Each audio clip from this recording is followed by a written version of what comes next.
It's never gonna change. I'm gonna beat that to death. I didn't say that. Midlife crisis.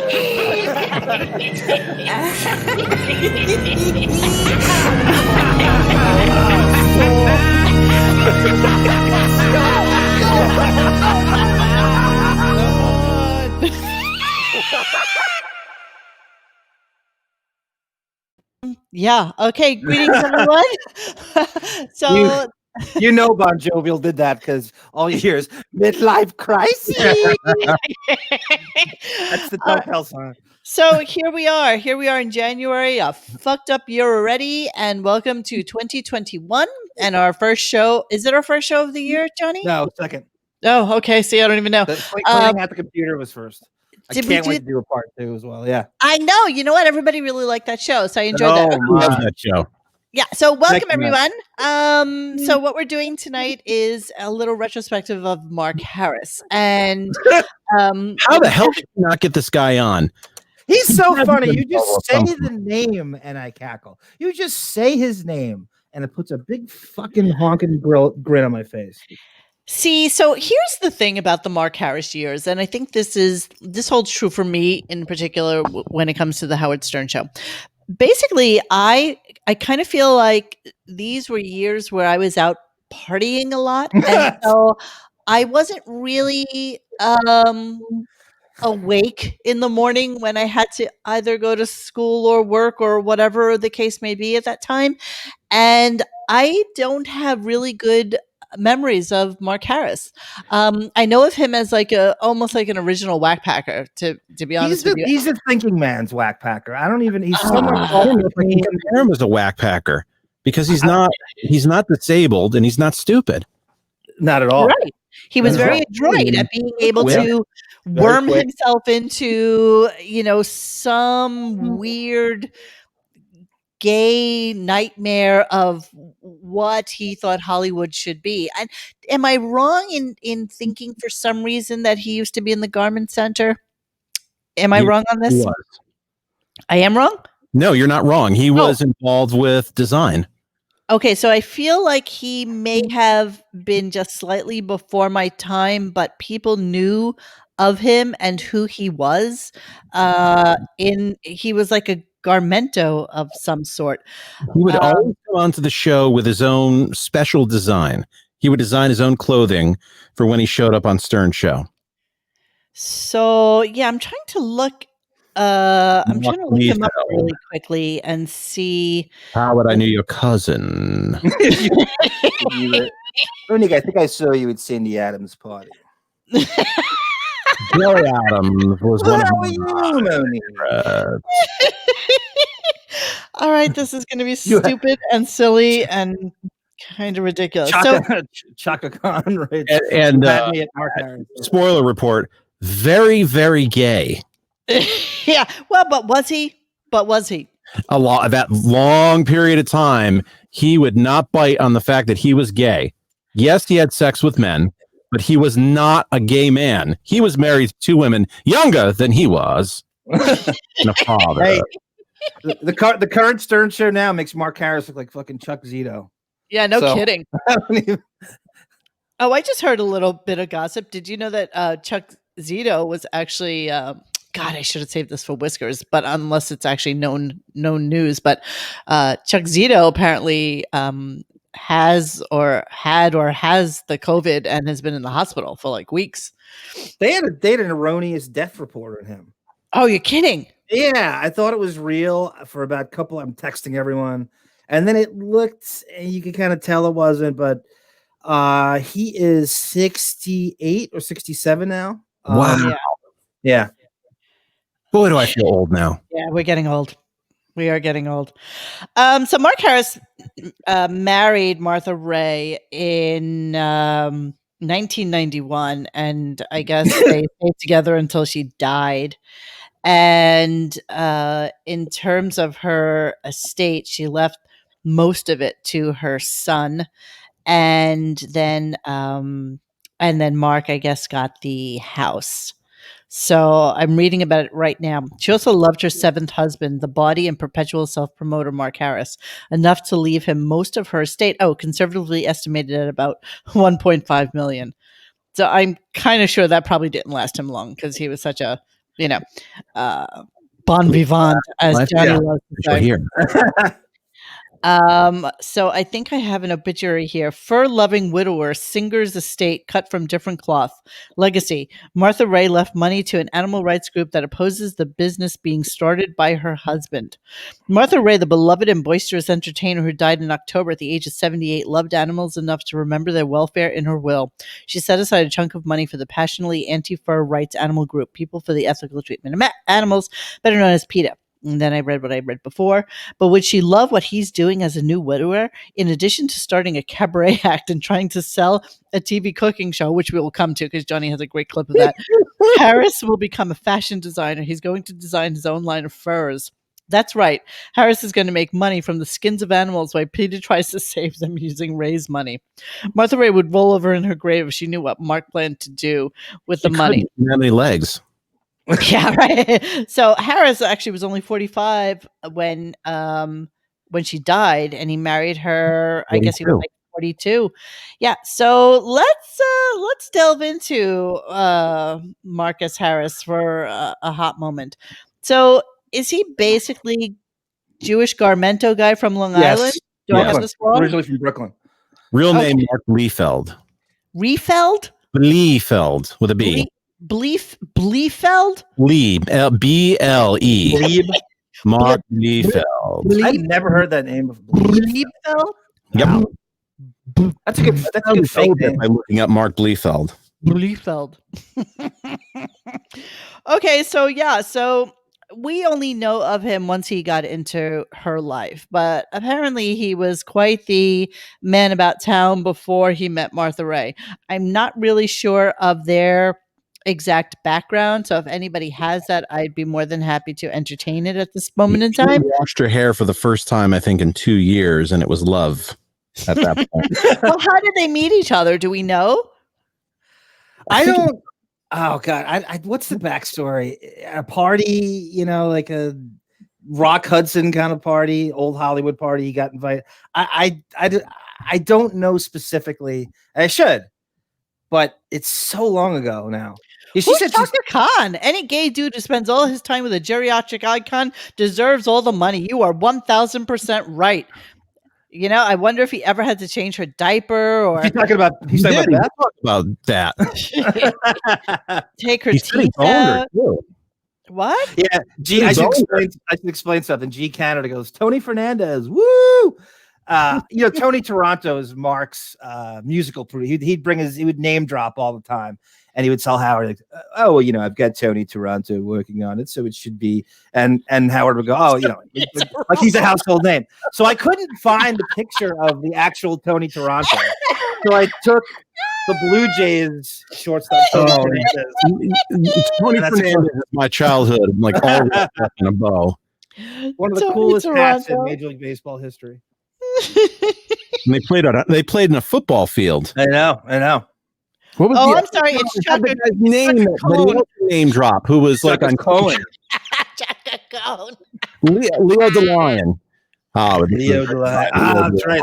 Leo DeLion. All right. Let's rein this shit in. Let's rein it in, boys. Let's rein it in, and let's get our shit show underway. Would it be worthwhile to start it off with his signature hit? Yeah, sure. Yes, it actually would. I just wanted to do just a slight preamble. We're doing this show amidst massive turbulence in our country, and we are here to provide you with some entertainment for a couple of hours to stop me from taking Xanax way too early in the day. Hey, look, my pillow guy was at the White House today, so we know we have our. Oh yeah, well, my pillow guy. So on the Daily Mail today, they showed my pillow guy coming out, I guess, whatever he was doing, and they zoomed in on his freaking paperwork that he had. I can't believe the Daily Mail is able to do this kind of shit.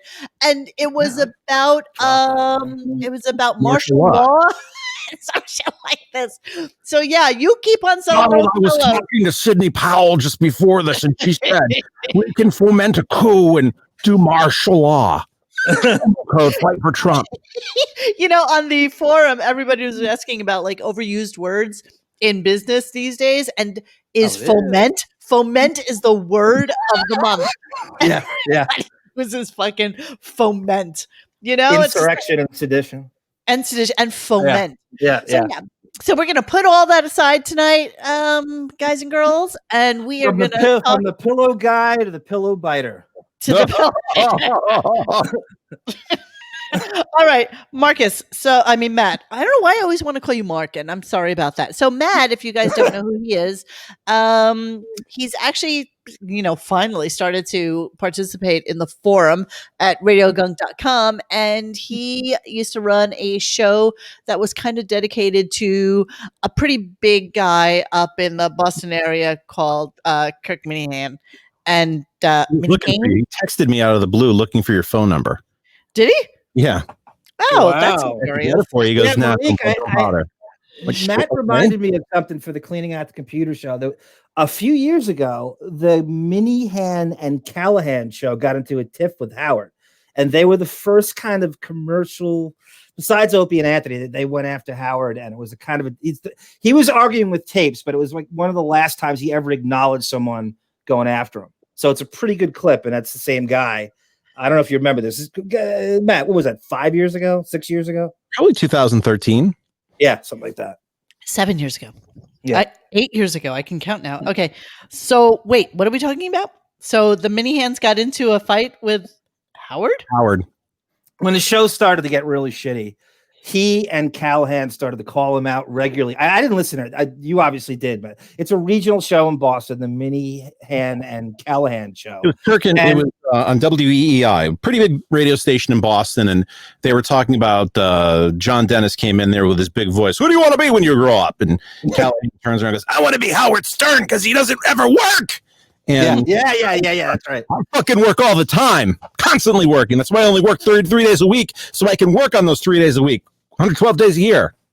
112 days a year. So we're sticking with that schedule, I guess, for this year.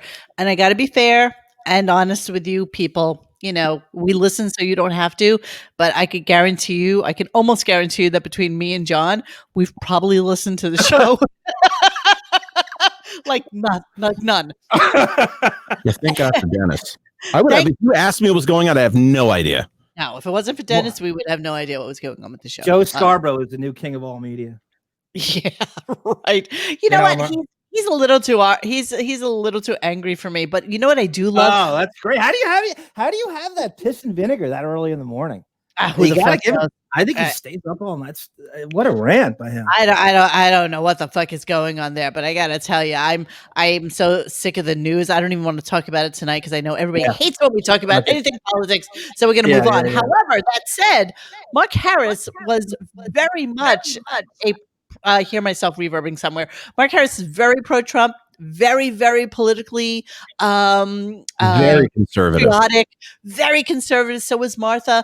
So we'll get into it at some point, but stemming from Mark Harris's beliefs and his political views, okay, which are completely diametrically opposed from what Howard was like. So let us start with the thing that most people know him for, and this was kind of early on in his Howard Stern career, yes?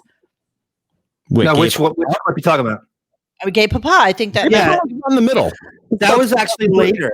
That was on the later side, Monique. I would say that came in just before Sirius. Yes. Yeah. So that's kind of, he'd been on for 15 years before that. Okay. All right, so let's hear his famous song, and then let's dig a little bit deeper into Mark Harris. All right, take it away, Matt. You have to actually put it on so we can hear it. Do you not hear it? Oh, no, are you sharing your screen because I heard a little bit. Show. You shouldn't have to. I shouldn't have to share my screen with you. Absolutely have to, or else I can't hear the video. But I'm running it through my board. Okay, I don't know that matters. Watching my kid. I'm generous as well. I'm a gay papa. Oh my God. No, Matt, whatever you're doing, it doesn't work. No, just no. What's wrong? It does. It sounds like it's literally coming out of like a speaker on your Oh, you on got your me here. computer. Do Now, you want to play something of mine, and maybe he can forward you those in a? I don't know. he Is can, it, he can share the screen, guys. He knows how to do that. We Yeah, just I can did do it. that, but that's not how I'm. Well, welcome to. Hang on. You know what? God damn it! I have to do everything myself. I can send you all of this stuff. You absolutely do not have to. Let me never go had to. this problem with Tony Toronto or Leo the Lion. There he is. Just on site. Just the visual. I love this. Okay, Here's the actually, and here's the funny editing thing for about the Gay Papa. Look who's the one who downloaded this. Look at that. Dr. Ivan. Yeah. Wow. That's the Yeah. Lost Radio Gunk episode. That is the Lost Gunk Remember that? episode. That's We had exactly him on. right. That's a Talking shame. about He was really fun. All right, here He's we a nice go. guy. He was Gay Papa. Here we Yeah, go. very nice guy. You can hear music like this. That's good. That's good. Oh.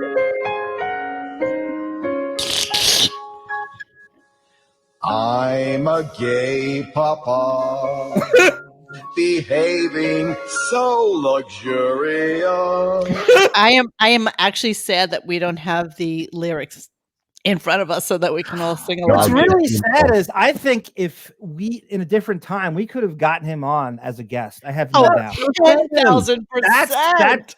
That is such a 2016 criminal you could have thing. gotten He never got. Yeah. He would have went off on God knows what. What a missed opportunity.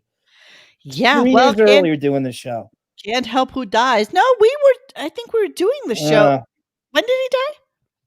2018.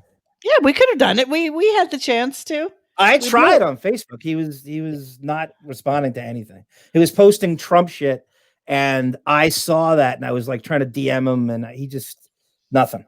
I tried for about a year. All right, here we go. Let me scroll back just a little bit because it's so delicious. So luxurious, watching my kids. I'm generous as well. I'm a gay papa. I'm funny and enjoyable. Says who? Sometimes I'm down. My children never never know. So many gays, my parties were so colorful. Neighbors complain, they're jealous and insane.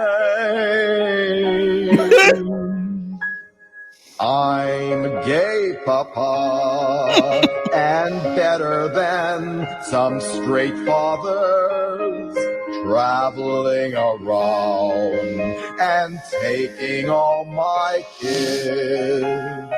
When they were young, I dressed them up in frilly clothes. Those were the boys, 'cause I mixed up all the toys.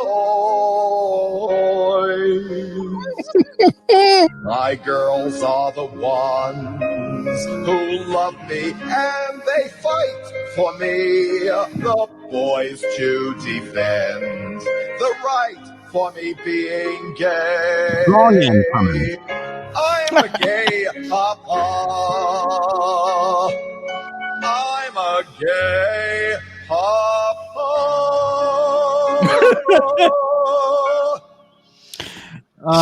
Jesus Christ. Okay, so there you go, Gay Papa. Howard relates to that song on so many levels. So You many see it levels. Do we rigorous. have a clip? Do we have a clip of his talk show with his daughter? You want to go to that now? I don't you know. I wanna just go to happened to notice it by Chaka Schwartzberg over here. I hope you got clips of his talk show with his daughter. So just We do. I don't know if that's if we're no, gonna let we're not ready for that yet. Schwartzberg dictate what we do, but I don't have a problem with it. All right. Harris can't. All right. What do You you know want to do what? next? This is Matt came up with this concept, so I am going to. I don't know what Matt is going to do now because he doesn't want to share his screen with us. Share my screen. It's not how I had the clips, but I have an alternate way of doing it. But I would need a moment to. I can share my screen to show how Mark came to us?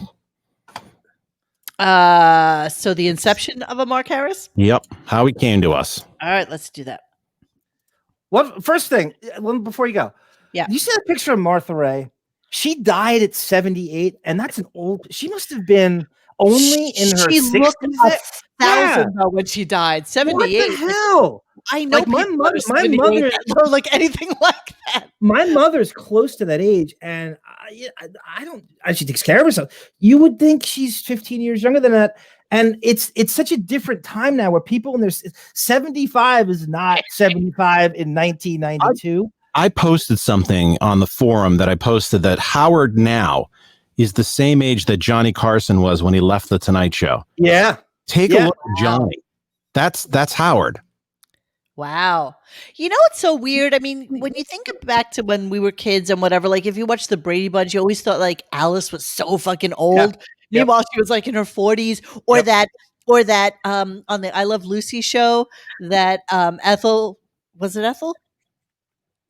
What was her name? Yeah. Right. Ethel was like so old, but she really wasn't. She's about the same age as Lucy.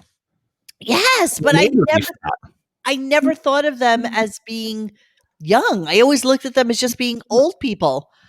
I got slapped at Depica the other day when I saw this thing. Johnny Depp is the same age as Al Pacino. Did you just say the Depica? Yeah. Yeah, so I was thinking about Donnie Brasco, as I often do. Oh, of course you do. As I think about you and Graham Street and and Johnny Depp is the same age now as Al Pacino was when he played Lefty Ruggiero, the aging over-the-hill gangster. And you looked at Al Pacino in that movie like he's way old and God, that's it. You're going to die any minute now. Depp is playing like the young, Joe Pistone. He's the same age as Pacino now. That really kicked me in the nards. Yeah. I mean, I always get that visual and think of people just being so much older than what they actually were on TV. I don't know. It's just a kind of a weird thing. All right. Yeah, no, Al Pacino is definitely not aged well.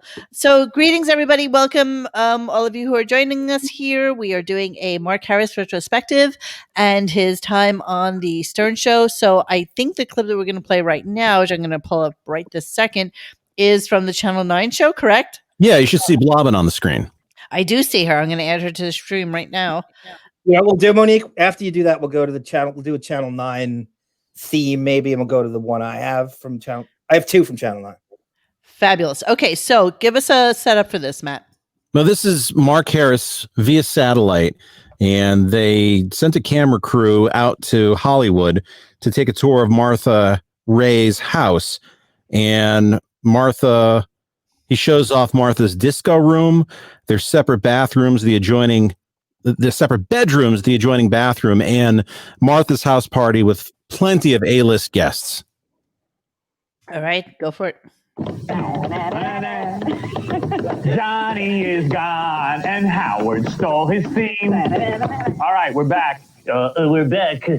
All right, we're having a satellite fest tonight, Robin. It's unbelievable. Yes, we have a big celebrity here on our satellite, Mark Harris. Now, everybody loves Mark Harris because they remember him from Homeless Hollywood Squares. Yes, he was a big hit on that. Now, why is Mark Harris a celebrity? I mean, you're looking at him as a handsome guy. You say, did I see him in a movie? No. Did I see him in theater? No.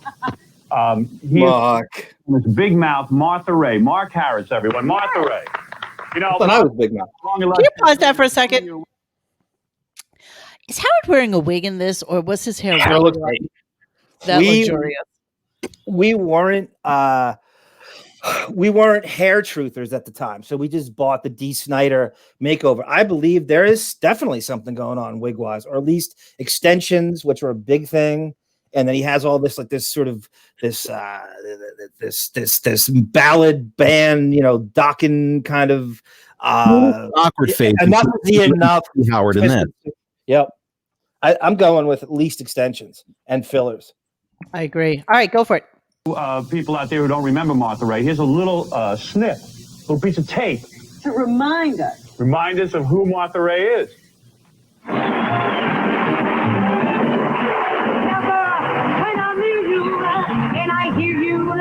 speak my name. Softly in my ear. You breathe like Hey, wasn't that a good piece of tape? Yeah, I love that. All right.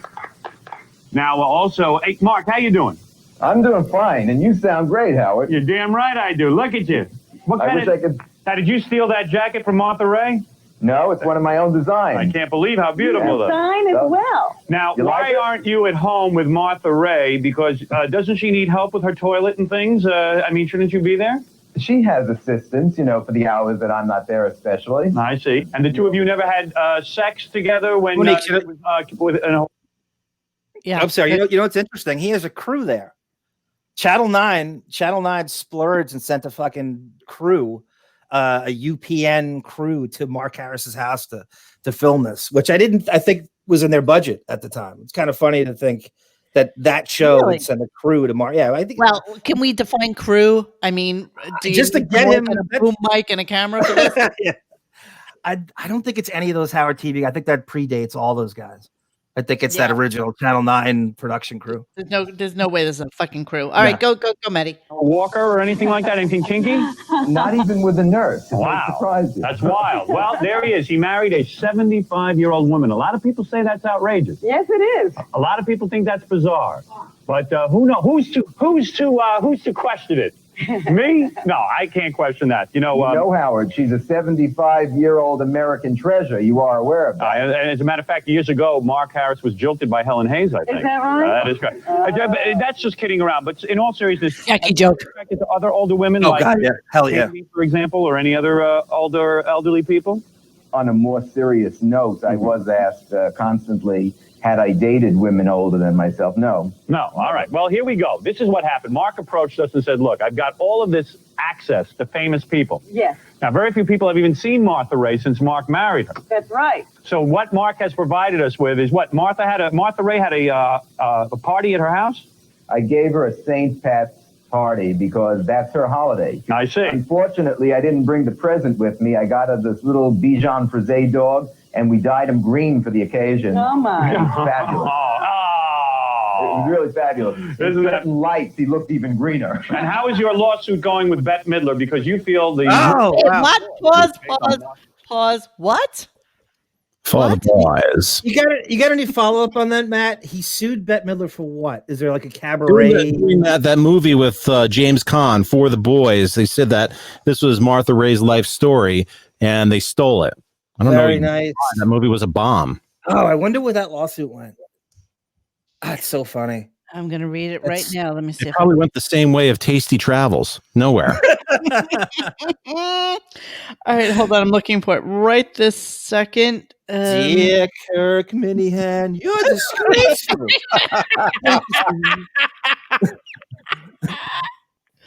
I'm looking at his IMDb page, which has much more than I could possibly imagine it would ever have.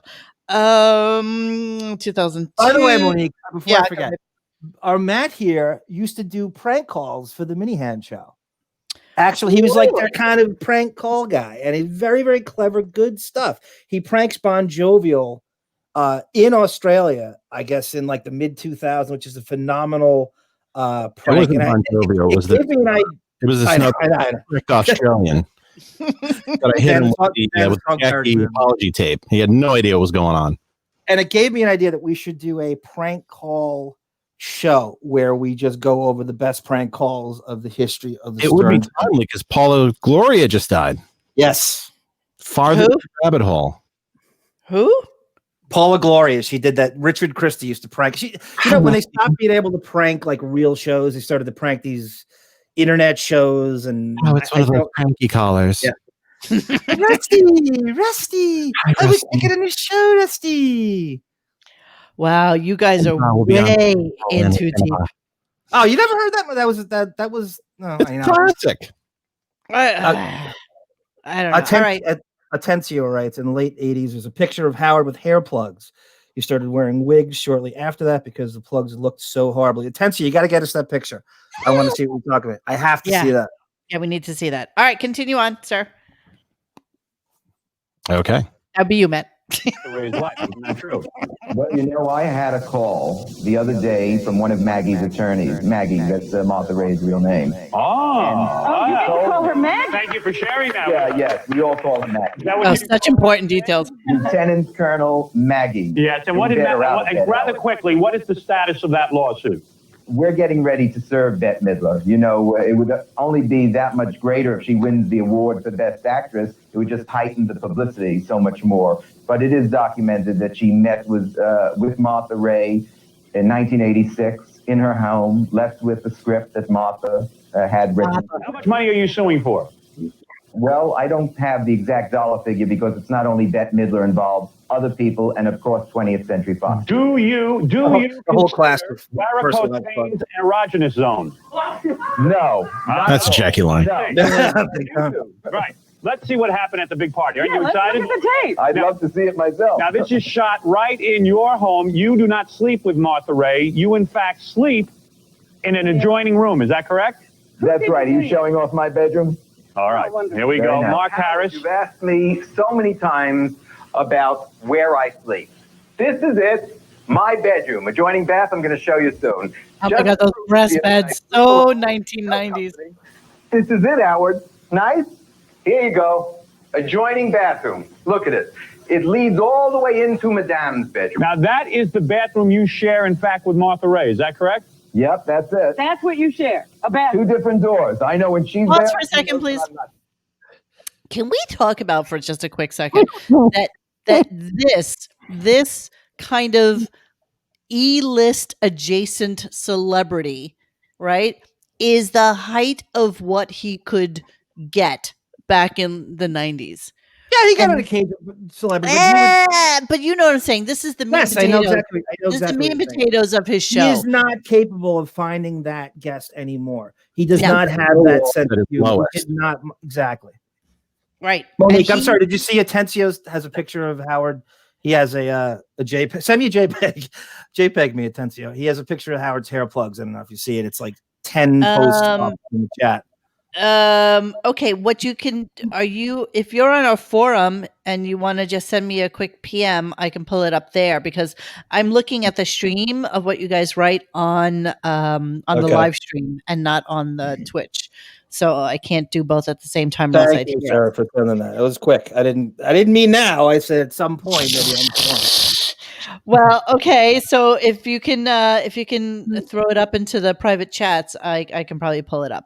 Okay. All right, go on, Matt. Thank you. What kind of marriage is that, though? I mean, how is that a marriage? A marriage is when a man and a woman sleep together and share most intimate of thoughts, intimate of feelings, intimacies. He would know. Yeah, right. On one another, respectively. Well, no, there's such a thing as devotion and being nice and kind. I see. Mark, how dare you not have 17 bathrooms? In If you're taking a dump, does Martha have to smell it? Because no, not at all. We have lights off for all occasions. No, but I'm saying there is not a toilet area. Is that correct? Well, it's in the corner, you know. And then we have another bathroom appropriately named Jane Fonda. But you never walk when you're on the bowl? No. Okay, here we go. In Madame's bedroom, I promise you, circa 1949. Come on, let's go right here. Huh? Classic Mike Jennings. Closer to Norma Desmond, you're not going to watch the chandelier. It's not for movies. God, those old Hollywood references. Vault. Well, yes. What do you mean a vault? Contrary to the Globe tabloids, they're not mine. They're not mine. They're Martha's, including her fatigues. You got it. Everything here. Everything here. Okay. All the people here, Martha Ray, today on your... Wait, hold on a second. You know what I think is so funny? Is he always calls her Martha Ray. Like, you know, just in case we forgot who she was. Yep. And I love these like 90s kind of guys. So how old is Mark Harris here? 43. He died at 73, 72? 73, 72. Okay. This is 30 years previous. Classic product of the 50s, right? Yeah. So to him, a Martha Ray is something that his father probably had on the TV all the time. You know, when she would do those USO shows and whatever other shit she did. I don't even know what she's famous for other than that, to be honest with you. I didn't know her at all. Yeah, exactly. Paula didn't grip. That's exactly right. She was on Riptide. But I think that I think that this is kind of like this is his way to attach himself to Old Hollywood. celebrity and Yeah. to old Hollywood. And it's actually kind of sadly pathetic that this would be like that. Her home would be on the Howard Stern local TV show on Channel 9.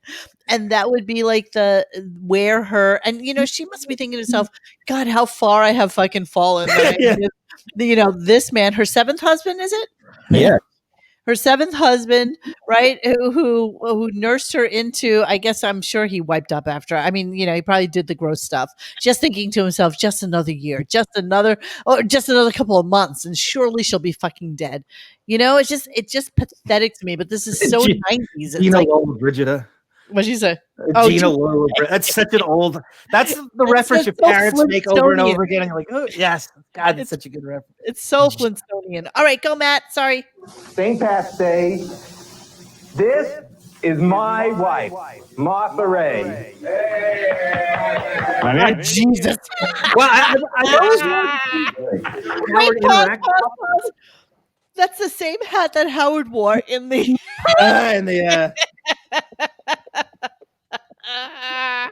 in our classic Viking video. Wow, look at Martha. Okay, so Martha is an old 70s, obviously. She was probably fraught with disease. Didn't she have cancer? All sorts of shit. Like, Dementia, she was cancer, diabetes. Yeah, she was a sick one. So yeah, I'm sorry for giggling at a dead old lady, but I don't fucking care. All right, go, Matt. Sorry. So we had to have our cameras there, Mark? She was surprised. Camo non-filter. Yes. Okay, that's good. And she's wearing a beret. Does she paint? I paint, and I wear a beret when I paint. She's the mom of special forces. Fidel. Okay, Green let's beret. let's see who else is at the party. I'm fascinated for you to bring us into your life. And this is a party. It looks like the fucking retirement home. Now, It's like the end of life fucking care. He's direct care. Wait till you see this cast of characters that are here. Feature films, television, radio, Broadway, and records, and of course, America's biggest mom, the Queen of Military, Maggie, Colonel Maggie. Okay, I thought we were gonna Colonel Maggie. Jesus Christ. Look at this fucking show. Look at what's going on in this house. I bet you it smells like rotted decay and death in there. Seriously. The way, like, as people get old, they like start dying from the inside out. So like they have this like your dog like has really bad breath when they get old. This is what old people smell like, and she's like decaying from the inside out. And I bet you everybody in that room, and I bet you that room, like they've never opened windows in there. I bet you the smell in there is just so fucking death-like. It's just, oh my God, I'm just like, my sphincter is puckering with the thought of what the fucking place smells like. All right, sorry, Matt, go on. Now, Mark, are you identifying yourself? Oh wait, I'm sorry. I didn't know she was legless at this point. Oh my God. Yeah, legless.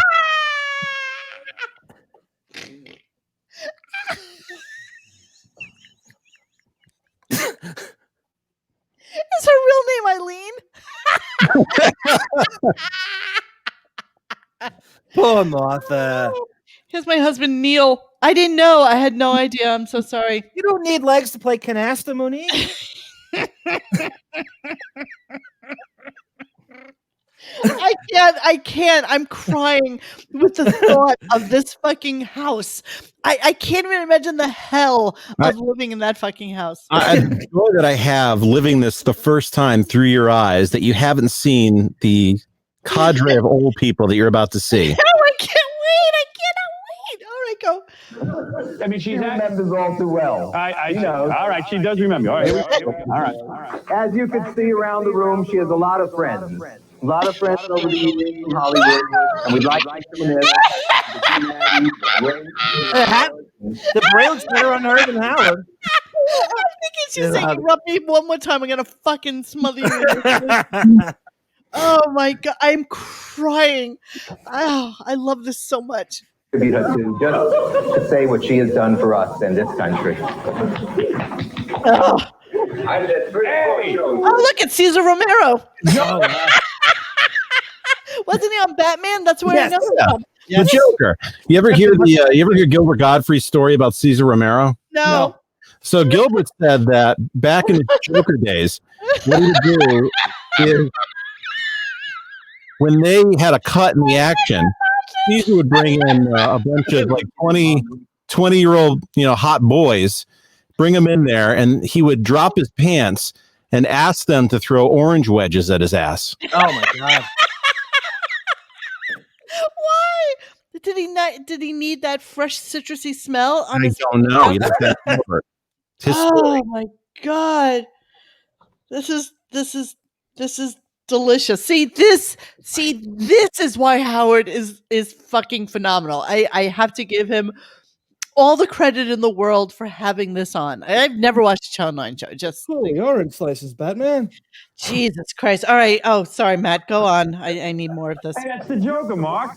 He looks great, huh? Yeah, Cesar I was Romero. with him last night. We were having a drink and we were discussing who is Howard Stern. Do you ever get jealous of Caesar and Martha's relationship, that he might steal her from you?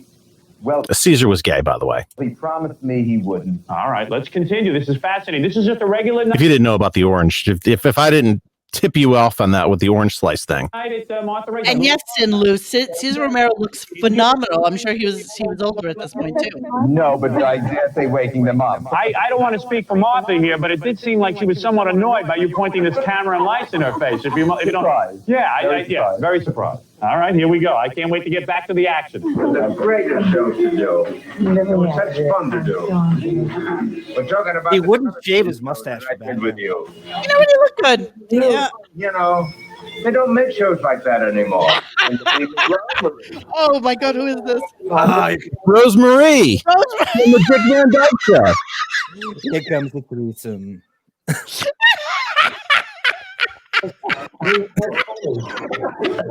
Oh, John, you killed me. Well, who is that with Rosemary?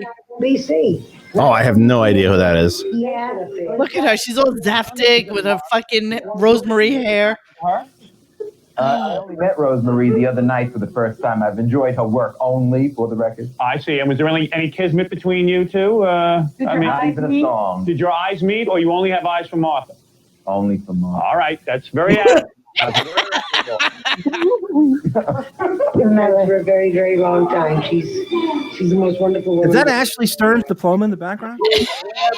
Oh my God, it's Loretta Swit. What's her name? Fuck. Do you have any friends? Barbara your Eden? age? No, that's No, Loretta Swit. Oh God, what's her name? Loretta Mark did some Swit. type of music thing with her too. That's not Loretta Swit. She's from MASH? That's No, Loretta that's Swit. not her. It's somebody else. I don't know. No, Bloody Nine's right. It looks like Croy. Doesn't it look like fucking Croy? Oh my God. Here Who is comes that? Croy. It's definitely Loretta Swit. There's That's no way Pam it's Anderson. not. Melvin. That's Pam Anderson. Seriously, for you to be around the older generation all the time. You're a young man. Howard, you may find this difficult to believe, but I had some therapy myself. I'm not much younger than they are. I see. All Wait right. a minute. When he brings I'm in, not much younger than they are. just lay down the welcome mat as well. Yes. In other words, you have. Absolutely. I see. Welcome mat, food, everything rolls out. All right. Well, here we go. Howard, do you hang out with anybody your own age? Everybody's 20 years younger. We're finished now. You want to say to the audience out there? We're loving to see you. No, I can't say anything to the audience out there. All choked up. I think that you should open. I don't know how she puts up with you, Mark. I'm crying. I don't know. Stimulating. She does not look like she wants to be near you. I'm sweating. I'm laughing so fucking hard at this. Say to the audience out I have there. to open the goddamn window. I'm dying right now. That she didn't want it to end. You know? I'm surprised Maury Amsterdam was not there. That's a good point, but he wasn't there. Were you ever attracted to him? No. Of course not. I know that. But he All has right. a beautiful wife. He does. I understand. Very beautiful. All right, let's continue. Oh, wow. Oh, this is Wow. Vietnam. 1966 in Vietnam This is in Vietnam. for the boys. Yeah. Oh, the one who really did it, Ruth. The one who Who really is that? for the boy. It's five.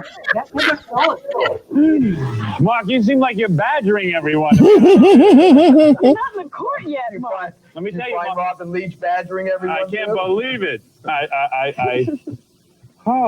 I mean, all right, let me just see the rest here. Because it's very interesting. Your life is very interesting to me, I must tell you. Oh, to you. Ronnie. Let's go eat.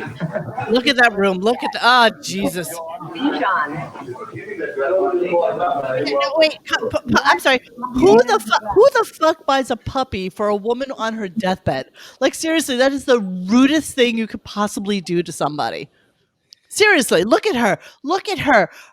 Yeah, but that's got to be I mean, for old women who their husbands died and they're widowers, their kids will buy them a dog so they can have. That happens a lot. That's a huge thing, and you're right.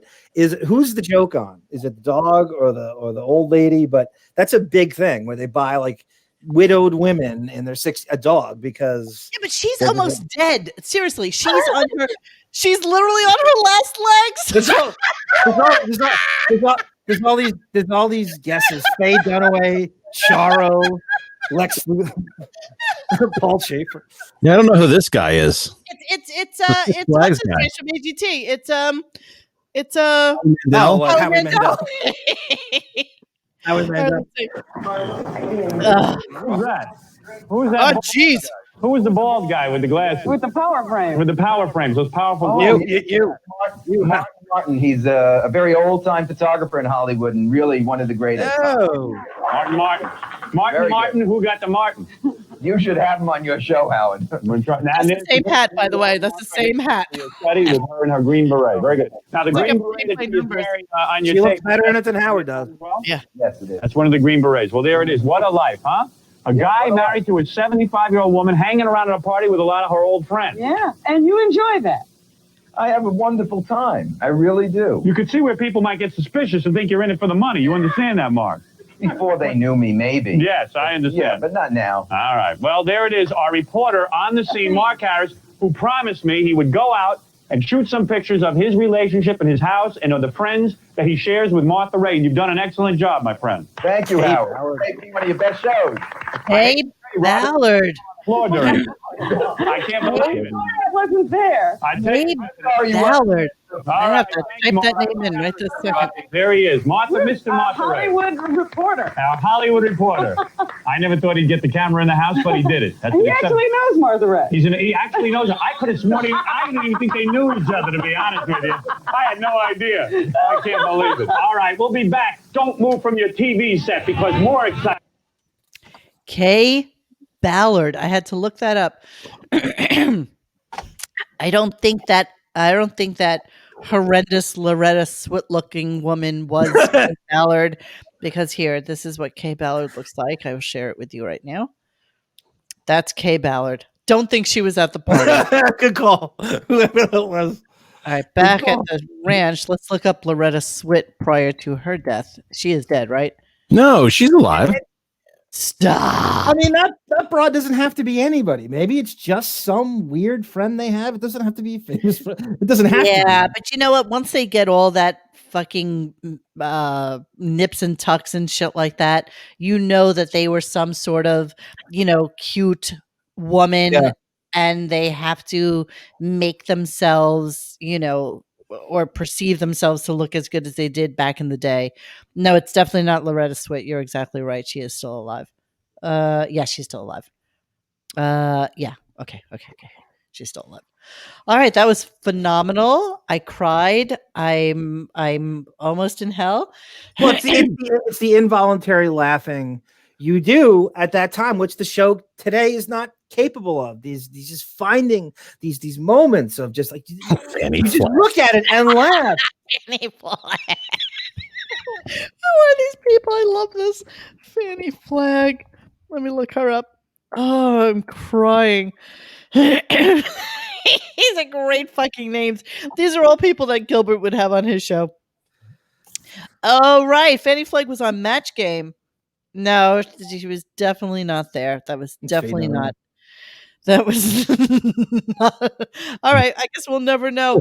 I need more video. I really do. I think that this show deserves to be video. This is you can't uphold that the whole time, but I'll give you a perfect follow-up to that as we stick to the Channel 9 theme. If you have it in front of you, Mark Harris versus Daniel Carver from the Channel 9 show. So this was the homeless Hollywood Squares. The game itself is not remotely as interesting as what happens after it. So Stuttering John's interviewing Daniel Carver in the green room, as it were, and he's just going crazy with racism. There's a black woman next to him. I can't remember who that was. And he's just making all these crazy racist remarks in front of this black woman. And Mark Harris swoops in to defend her. All right. Look at me. I am ready to pull that up, sir. So hang on a second. Still looking at Kay Ballard, but okay. 2 seconds here. And do you see it? Yes, she's about to towel snap. All right. Here we go. Back to Africa, but I don't think we can do that. We're going to end up with a race war. We've got these niggers now. Wow. By the way, Daniel Carver makes everybody that was at the Capitol. I was going to say. Daniel Carver actually looks like a choir boy compared to he looks like everybody at the Capitol's lawyer.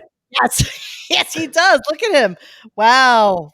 You're so right. That's so true. I've never seen what Daniel Carver looks like. He's so much younger than us. Look how nice he is. He's a nice looking guy compared to Stuttering John right next to him. He's 28 here. Wow, really? I don't know. But it's definitely a lot younger than you think. I guarantee it's actually no more than 35 or something. I just saw a picture of John on Instagram. He's like, what, 73 now? 74? John.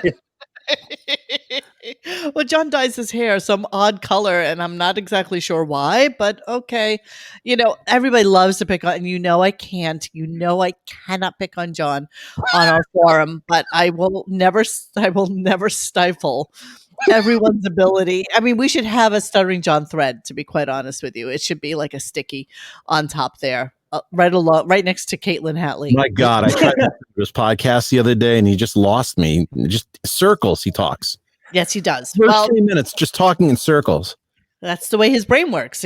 That's the way he does talk. Like, even if I'm on the phone with him, and I haven't spoken to him in a while, actually. But yeah, that's the way he works.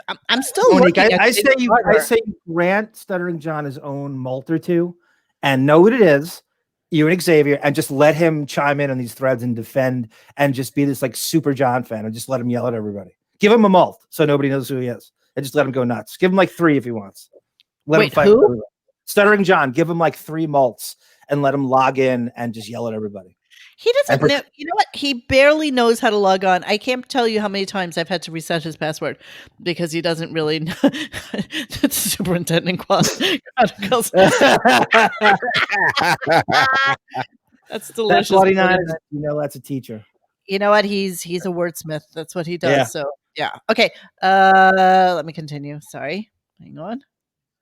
Like the one in Milwaukee, the politician claims that if he don't get reelected, he's going to get up on top of a building and start shooting white people.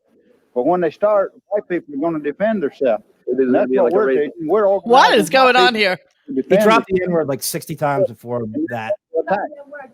Why don't you defend yourself when you're raping your own mother and having children with your mother? That's why you have no brain in your head. Lay of the land in your people's world is incest. You have no brain. You just start running your mouth. No, I am talking about facts. What do you think you're doing? They were storming the Capitol together. I'm sorry, what, Matt? You gave them 30 years, and they'd be storming the Capitol together. Exactly. You're so right. Wow. You're so it's crazy. right. It's crazy prophetic. The two worlds have merged in some shocking fashion of sorts. Shit. Wow. Okay. That's not playing, and I don't know why, but you know how I fuck these things up all the time. Martha. Let's give you a second. You were morphing into Mark there. Martha. You know. Wow. You fuck. Either Daniel Carver and John are tiny, or Mark Harris is taller. Yeah, John, they're about 5'7". Yeah, Mark's about 6'2". Yep. Sorry, I lost it. We're going to go back right now.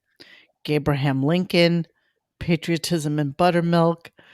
Everything I have from here on out is all audio. All right, yeah. There's but a couple of the kitchen, the bath until last. The cooking shows video. That takes us to the arty time, and this is also a good time to recognize the talent of Jackie, because you're going to hear Howard. That's absolutely. Sorry, what? I'm just trying to. You're going to hear a lot of this stuff with Jackie, that Howard was a lot quicker. He was fresher. He was snappier. Jackie laughing in the background was helpful. And Artie was the one later on who was snappy, and Howard was half asleep. But it's the thing I noticed going through all these clips. Well, the show now has the dead air is what a Jackie joke or an Artie comment would have been now. So you hear a lot of these like 15-second pauses. Monique will go, "Is this a clip or am I?" He actually took a pause for 15 seconds, which would have been like 10 Artie jokes or great Jackie joke. And that misses that energy, that edge. You're absolutely right. We say that on here all the time. I mean, come on, guys. Like he it comes with a staff that sucks as well. Well, but it's his choice, and dentures. You're only as good as the head of the snake. I mean, really. Facts. What do you think you do in the hills there? You do more than bake why am I having issues with this? I'm Puerto Rican too. They got I'm Puerto Rican too. Okay? Why am I not? Your blood for nothing. Yeah, why am I not having any video? Oh, I'm killing myself. I hate myself so much right now. Let me see if I can get this. This is on your channel, Johnny? No, I took it out. I found the Channel 9 show, and I found the end of it. You don't have a brain. Obviously, he's got a brain. Yeah, brain that does not work. You're a very sick person. Let me give you some intelligence. And you think I can't. If it's going to say the N-word again, I'm going to like move. Oh, you're going to have a lot of that when it comes to. I don't think he says it to Mark. I think it's the end of the N-word. You know, every show is our first, as everybody here knows. So just just ride the wave with us. And you're the one who put Channel 9. Okay, so that's not. I think Boff gave me a clip of that or a link to the whole thing, and I just went and I made it was like a 3-minute clip at the end of it, and I sent you the actual video clipped off the end of it. There is actually something called the Mark Harris compilation, which is 10 hours and 56 minutes. Oh yeah, I found that. That's incredible. You can go much further than that too. I'm sure the guy who made it did a great job, but he probably like forgot stuff, and there's stuff you can't. You could go forever. He probably has 30 hours of shit, and I remember there were times that he was on that show 2 or 3 times in a month's time. Like he'd be in and out, or he'd be calling in, or there'd be, Vinny would call in. I got another voicemail from Mark Harris. Yep. There were these times of these bursts of period where he was on all the time, and then he'd be away for a while. Vinny, it's Mark. He did the Artie movie. He likes to disappear and come back, and he would send Vinny. Vinny Favale became obsessed with Mark as a way to get on the show more. So Mark confided in Vinny, almost the way like Shuli treats Underdog Lady. And so he would leave him voicemail, and Vinny's way of getting on the show more was to play Howard Mark's voicemails that only he would receive. Because he was affiliated with CBS, he teased Mark. Yeah.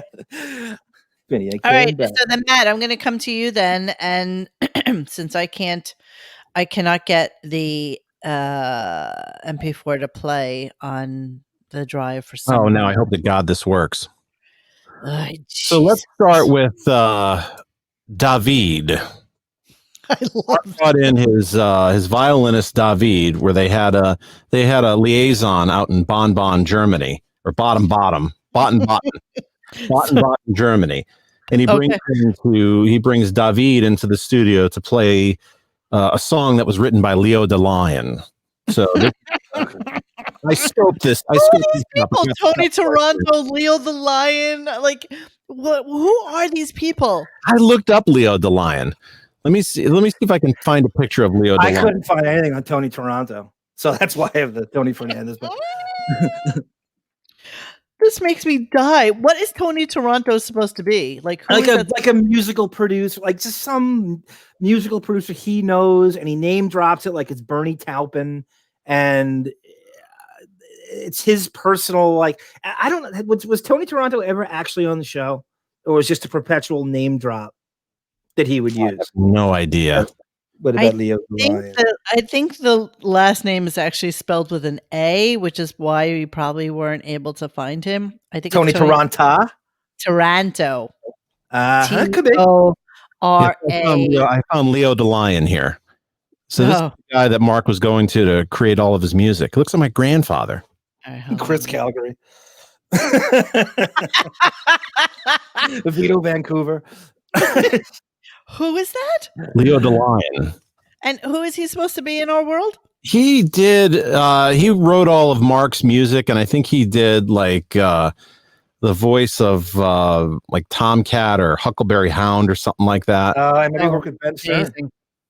Yeah, probably. He's Mark's Bernie Taupin, Monique. Same success rate too.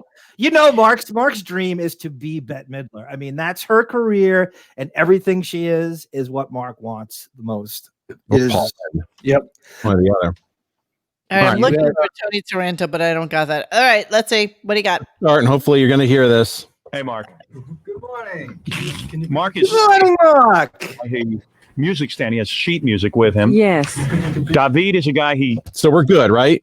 Mm-hmm. Okay. he made love to like once or twice. How many times did you and David make love, Mark? Who counted? I don't know. No, come on, seriously. Yeah. 5? 3? 3 times? Yeah, I think maybe. And it was just oral sex? That plus a lot of handwork. Really? Mm-hmm. Whose hands? On each other? We all have hands. You use them. Really? Mm-hmm. David, was Mark good with his hands? He was okay. I just hope I'm good with my vocal cords this morning. You can be sure you won't be. I will be. You're wrong. Wait, by the way, brilliant work by our friend here. I think that crazy looking woman's name is Ruth Webb, and you win the award of the day, sir, because I just looked her up, and sure enough, wow. I've definitely seen her and stuff. No, she looks like Barbara Eden in some fashion, is what it is. I got to look this up now. Oh, yes. Wow, that's brilliant. Brilliant. 2 thumbs enthusiastically up for that. She must have been Martha's talent agent. You know what? It's so funny because all those like old Hollywood people went to the same plastic surgeons. They all have the same nose.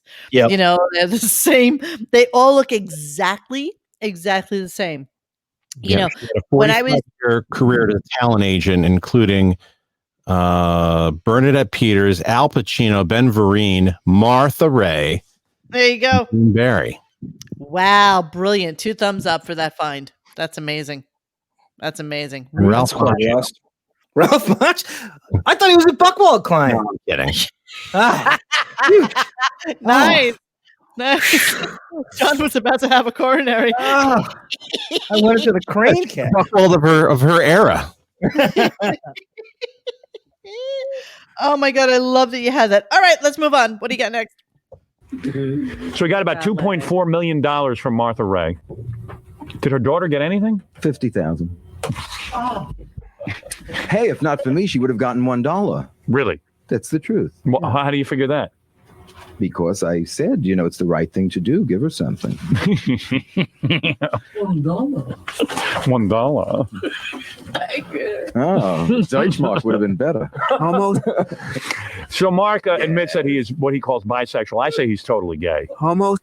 Yesterday, I was going around with an old lady all around Manhattan. We had a ball. What's his name?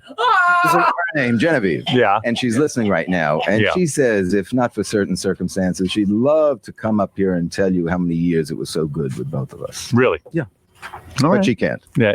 Notice she can't. She can't. She's married. Yeah. No, she can't because she has a penis. Yeah, right. Oh, boy. She'd love to answer you. One Jackie line after another. So you went over to Europe. You always know it's Jackie because he laughs. It's a good energy. His laugh is a good, even though, it's kind of pompous to laugh at your own jokes. It kind of works in this setting. I can't explain it. That makes sense. I agree with you. It does work, and it was infectious. It's infectious. All right, I'm sorry. Continue. So you went over to Europe. there you were, lonely, feeling rejected, Why feeling don't you blue. have some silent movie music behind this? It would sound very good. Yeah. Yeah, I was grieving. I was. You were really in grieving. bad shape. Yeah, And there I had was no house to David. live in. There was an earthquake. I mean, everything. Right, happened and at once. Martha was gone. So the house got destroyed by the Northridge earthquake in 94. So at the end of Martha's life, they were living in a hotel. Really? Oh, wow. The house. Listen, Mark Harris, I don't think had any money at that point, so he was just living at the leisure of a Martha Ray, whom he, sucked into his vortex of gayness. She was like his Liza Minnelli to some extent, right? And besides his sexuality, that was the most of interest in Howard, to just constantly ask him about his net worth and how much money he had, just to prove he wasn't as rich. I mean, that is classic vigorous foreshadowing too at that time. The bisexuality. Howard is fascinated by this guy sexual on 10 habit. different levels. Yep. Very focused on how Mark has sex. And the It's daughters, there's a ton of similarities. The daughters there's the love of your life, and they're playing his violin in Almost 3 years later. Right, but still, he was there. And do you remember the song you were playing when your eyes first met Mark's? How could you forget a moment like that? When your eyes first met Mark's plastic surgery eyes. Oh, I think I played. That have been You're talking about. I played "Time to Say Goodbye," and Mark was staring at your hands, I bet, saying, "Oh, he plays those fiddles like he could play my private area, my strings." Were you looking at his hands, saying, "I wonder what his hands would be like on my naked body"? No, I was imagining his bank account. Oh, he's so sensitive. 1,000%. 1,000%. If it was today, I told you that. Extremely handsome. he would want to see Mark Harris's penis for sure. Yeah. Oh God. Yes. We would actually have a penis showing. Just rubbing I can't himself believe on it didn't happen before. When Mark Harris, the last time Mark was on, Howard was at the show. He hasn't really. Howard hadn't come out of the closet yet. If he had him on today, you're absolutely right. It would be drop your pants, and George Takei would be in, and they'd be having sword fights. There's no doubt. All right, I'm sorry. Continue. Bottom. You were in his bottom, all right. Was he in your bottom? Good humor. Bottom.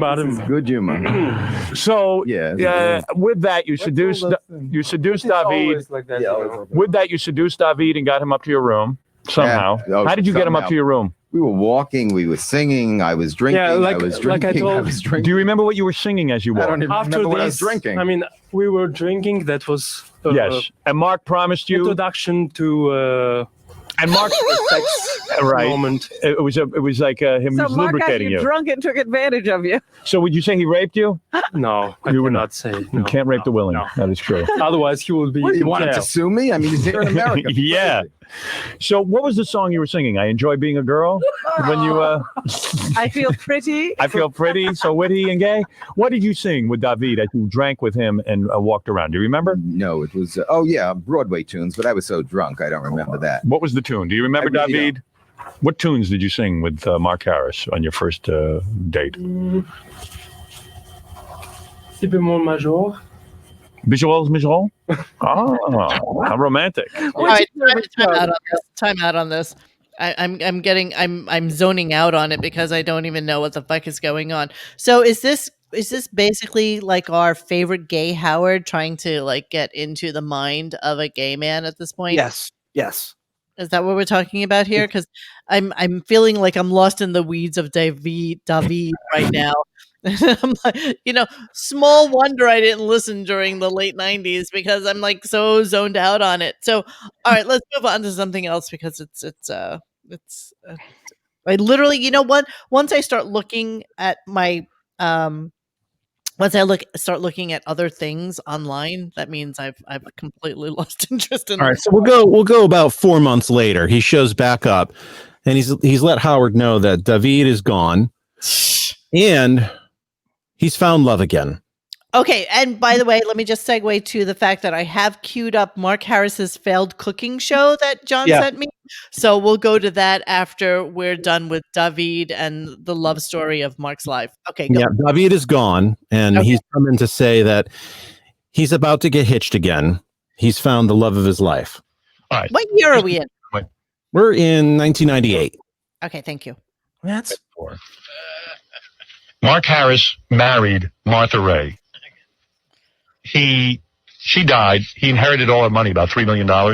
He must have gone through it. Cowboy. Yeah. He must have gone through all the money because he's at it again. He's marrying another old rich woman. 78 years old. He's been traveling all over the world. The man's a homosexual, and now he's marrying another woman. He somehow convinced some woman to marry him. I guess these old women want a man. I guess you get a little loony when you're old. Oh, this is great. This is great. Robin.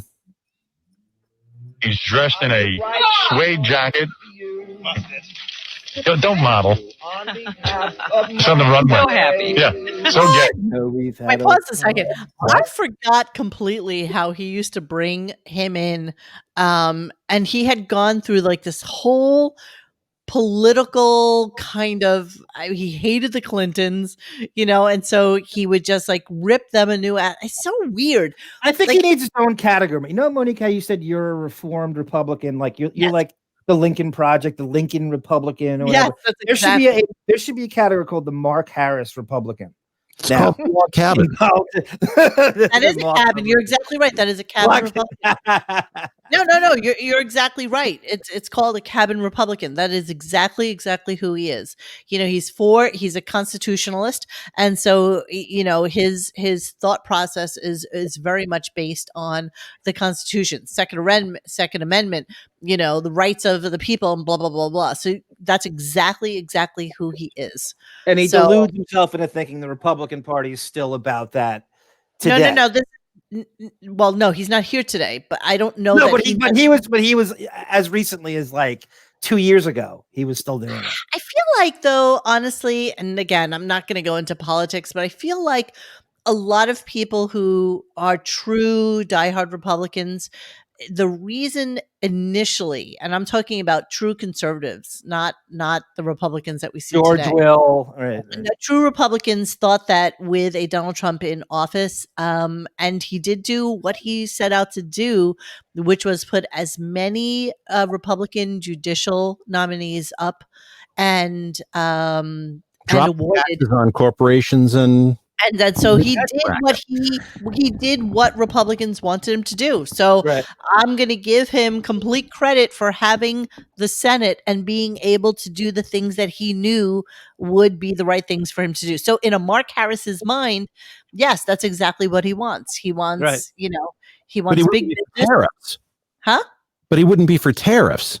A Mark Harris type of Republican. I can't listen. I can't speak for anybody who is that person at this point. Honestly, I'm just trying to assume what his thought was, because whoever the Republican candidate was going to be, I'm pretty positive he would have been behind. If it was a Romney, if it was a Ruby, but in today's day and age, choice of words. Well, in today's day and age with Trumpism, there's no such thing as Rubioism or Romney. He said he would have been behind him. I'm just saying it would have never been that ism. But he's a Republican, so he's going to go for his guy, regardless of who it is. And he may have run into Donald Trump in some way, shape, or form, because, Donald was a complete New Yorker, and, everybody I know has run into Donald. Everybody. Because that's what you do as a person who lives in New York City. You run into Donald, just like you run into fucking Joan Rivers. It's just, Donald Trump was the Joan Rivers of politics. You just ran into fucking Joan. All right, Matt, I'm sorry. Continue on. 29th of April. We can't hear you. My surgery. You're having more surgery? Well, Wasn't the last surgery a disaster? Well, unfortunately, I was in the hospital the other day here. I'm all black and blue, Lenox Hill. I thought I was having appendicitis. So what was it, AIDS? God forbid. Right. Okay. Of course. So, and that's the only negative thing about me. Mm-hmm. So, therefore, I found out it's a hernia on the right side. Last year it was on the left side. So I'm going home after the show, going to the hospital. A couple of months ago, weren't you just living with a man in Germany? Living with him? Yeah, well, were you a lover? Sure, we were singing. We had sex. That's what you wanted. Right. Yeah. Now you're telling me you're not a homosexual anymore? I never said I was a homosexual, but Well, it suits after your the needs. guy with the violin, wasn't there another guy? Yeah. There was another guy pursuing me and sending me roses, but what does that constitute an orgasm? No, but you were making love with another man. David. Yeah. Okay. Yeah. This was just a few months ago. I had Now, and within a period of a few months, I just enjoy this for Jackie in the background. I know. Yeah.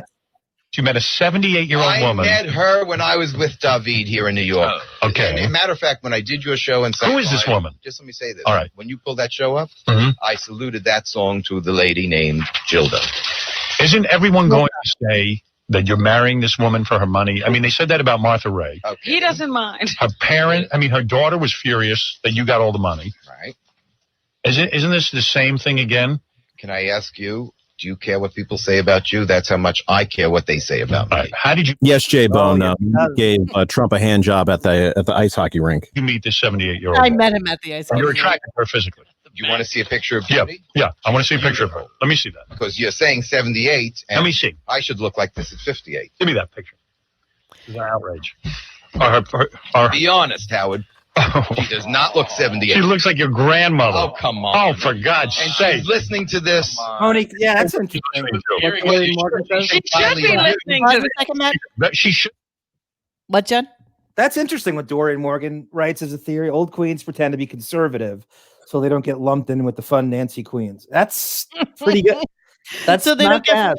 they get lumped in with people who play dandy balls. Yeah,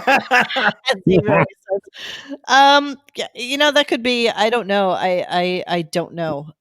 Most gay men that I know, and I know several, are not really liberals though. I hate. Listen, as a let's call me a Lincoln Project Republican, but I I don't hug trees or care. You're either bold in at being completely fucking liberal and for everybody's rights and everybody be happy and love one another, or you have to be for big business. And there's a really good in between point between the two far left and far right I'm places. right there with you. And I think that most people are that. I really do. I think that most people, and certainly most people I know, are that. We all fucking unanimously hate de Blasio. I fucking can't stand him. But you know what? We're all so goddamn lazy. And we don't go out and vote for mayor because we don't give a shit. Yeah. And that's the God's honest truth. I don't think I voted in the last 2 mayoral elections. Well, you know who was going to be mayor before he blew up in the primary? The guy who was leading the primary. Oh, right. Wiener. That's right. Oh, another fucking pencil neck geek. And listen, I will be honest with you that democratically run New York is not a good New York. It just isn't. All that money gets sucked up into fucking social programs and bullshit like that. And we pay a shit ton of taxes to afford other people to live there. And I know it's coming off snobby. I don't even want to talk about this anymore. Let's continue on. It's just stupid. It's stupid. I don't care. You make love to any men while you were married to her? No. You will not. No. He says she's cured him of his bisexuality. Have you had sex with this woman? Just a minute. Have you had sex with this woman yet? Yes. How many times? We didn't count, but it's been mostly every night. That many? Yeah, last night. Intercourse. No, you have another word for it? Yeah, well, I know that. Well, you enjoy oral sex from guys, so maybe you just get oral sex. This is the first time we get to this, that Howard is very focused on the fact that Mark will not give his partner the full gay experience of anal sex. Yep. This Way too over and over and over. Yep. Can't get off it. Half hour straight. Won't deviate from it. Way too. And we just didn't, read the tea leaves at the time. Why is he just won't get off this? And now you see it. Now it's very clear. Anybody upset. I mean, Mark is everything. He's got so many similarities to Howard. It's ridiculous. The daughters, the bisexuality, to gayness, the hair plugs, the obsession with vanity, the plastic surgery. There's so much there. They have a lot of similarities. Almost in the Michael Jackson vein when we compare Howard to Michael Jackson. Jesus. Scary. Yeah. But here's the cure, what she thinks is the cure for bisexuality. Anytime you get the urge. You know what the cure for bisexuality is? This. Money. Lollipop. That's what it is. Lollipops. It to me. Yeah. You love you're a very feminine man. You are clearly gay as can be. But in more your than eyes. that, You never go with women your own eyes, age. People think you're vulgar, and I don't. No. You never go with. I am vulgar. Oh. You never go with women your own age. Well, I was married to 2 of them. They were younger than I was. Right. Yeah. You know Did you're they have homosexual any in your money? heart. No. Wait, You so know how many times was Mark married? He claims 2 before Martha. Way. So he was married 3 times, and did he ever actually marry again? No. Okay, sorry. Well, if I was homosexual, it'd be in my crotch, not my heart. Mark, this woman is so out of it that she doesn't know you're a Out of homosexual. it? Yeah. Is she She senile? could take you on verbally and make you mincemeats. Bring her in Is here. she here? I want to meet her. I thought we'd leave that for the TV show. Mm-hmm. Because if we're going to be married, forget about Tiny Tim. It's you I want under the chuppah, Howard. Jackie's going to look at the pictures of your And wife. he's going to comment for excitement. What do I know what he's going to do? Who cares? I'm secure with If myself. this woman had no money, Mark, would she still be as exciting to you? In bed, yes. And you wouldn't mind that she couldn't provide you with security? You'd love her anyway. I don't think it would be a priority. My show business is a priority. My show business? Hey, I just did a very good show in Jamaica, 3 nights. I think you'd prefer all. Question. So, did Mark Harris ever actually achieve any type of notoriety other than his hot moment married to Martha and his time on Howard? Like, seriously, would we ever have known who he was if he wasn't on? I love the way he says his celebrity or his, he's like that fucking cunt I can't stand, Farrah Abraham, who was 16, married or pregnant or whatever, and then she got like tons of fucking plastic surgery. And now she like throws herself out and she did anal sex for like a porn thing, and that's her notoriety. So, Mark Harris in his own way is like used all the fucking money to make like stupid clothing for himself and get recording contracts or record music and stuff like that. And he just fucking threw it all away. He helped launch the FX network, Monique, with his spot on Son of the Beach, which you'll watch later. I can't wait. Gabraham Lincoln. It was after Son of the Beach that FX is really when it blew up. That's when it blew up. That show. Then it became FXX. Can I share screen and do the Mark Harris cooking show? Yeah. I really want to do that just because I want to see it. And can you tell me when this was and what the story was behind it? Yeah, I think it's also 94. I think it's 96. It's when they were doing it's when the reality show craze got crazy. So I think it's like late 90s, early 2000s, and he's pitching all sorts of shit because he's in with Vinny Favale. So he's pitching shows to everybody, and he does a pilot for a cooking reality show. Okay, so it's only a minute 6. So I'm just going to let it go because I fear that if I don't, that I'll lose it. Okay. Yeah. So I'm just going to let it run. I'd make a magazine cover. I do keep house on a dime. I make a wonderful lover. I should be paid overtime because I do on top of Robin Radzinski, Scott DePace. So he did this through the Stern Show? It looks like this is probably running through the credits of the old E show. Right, the old E show. They played this. So this is the best. This is the best representation of I it. saw Scott DePace at the Capitol. Oh, really? Yeah. Okay. He had the horns on. Scott DePace, as you know, has been remarkably quiet on Twitter. And as you all know, as I reported last time we had a show, that he lost his job over at Fuse Network because of his views. Wow. How did you find that out, Winnie? As if I'm really going to. No. I'm just saying, like it's from that text thread. That's no, a different thread, but in the same cabal. But yes, that that I told Monique not to tell her it was me. No. Actually, I told him. And I was like, John, if you want to get that information out, by all means, again, I fucking paused this thing knowing fully well that it's probably not going to play again. So let me finish it and then we'll come back to this, okay? Deep as a pool. Drew Fessenden. Anne-Marie. Anne-Marie's last name is Lamp?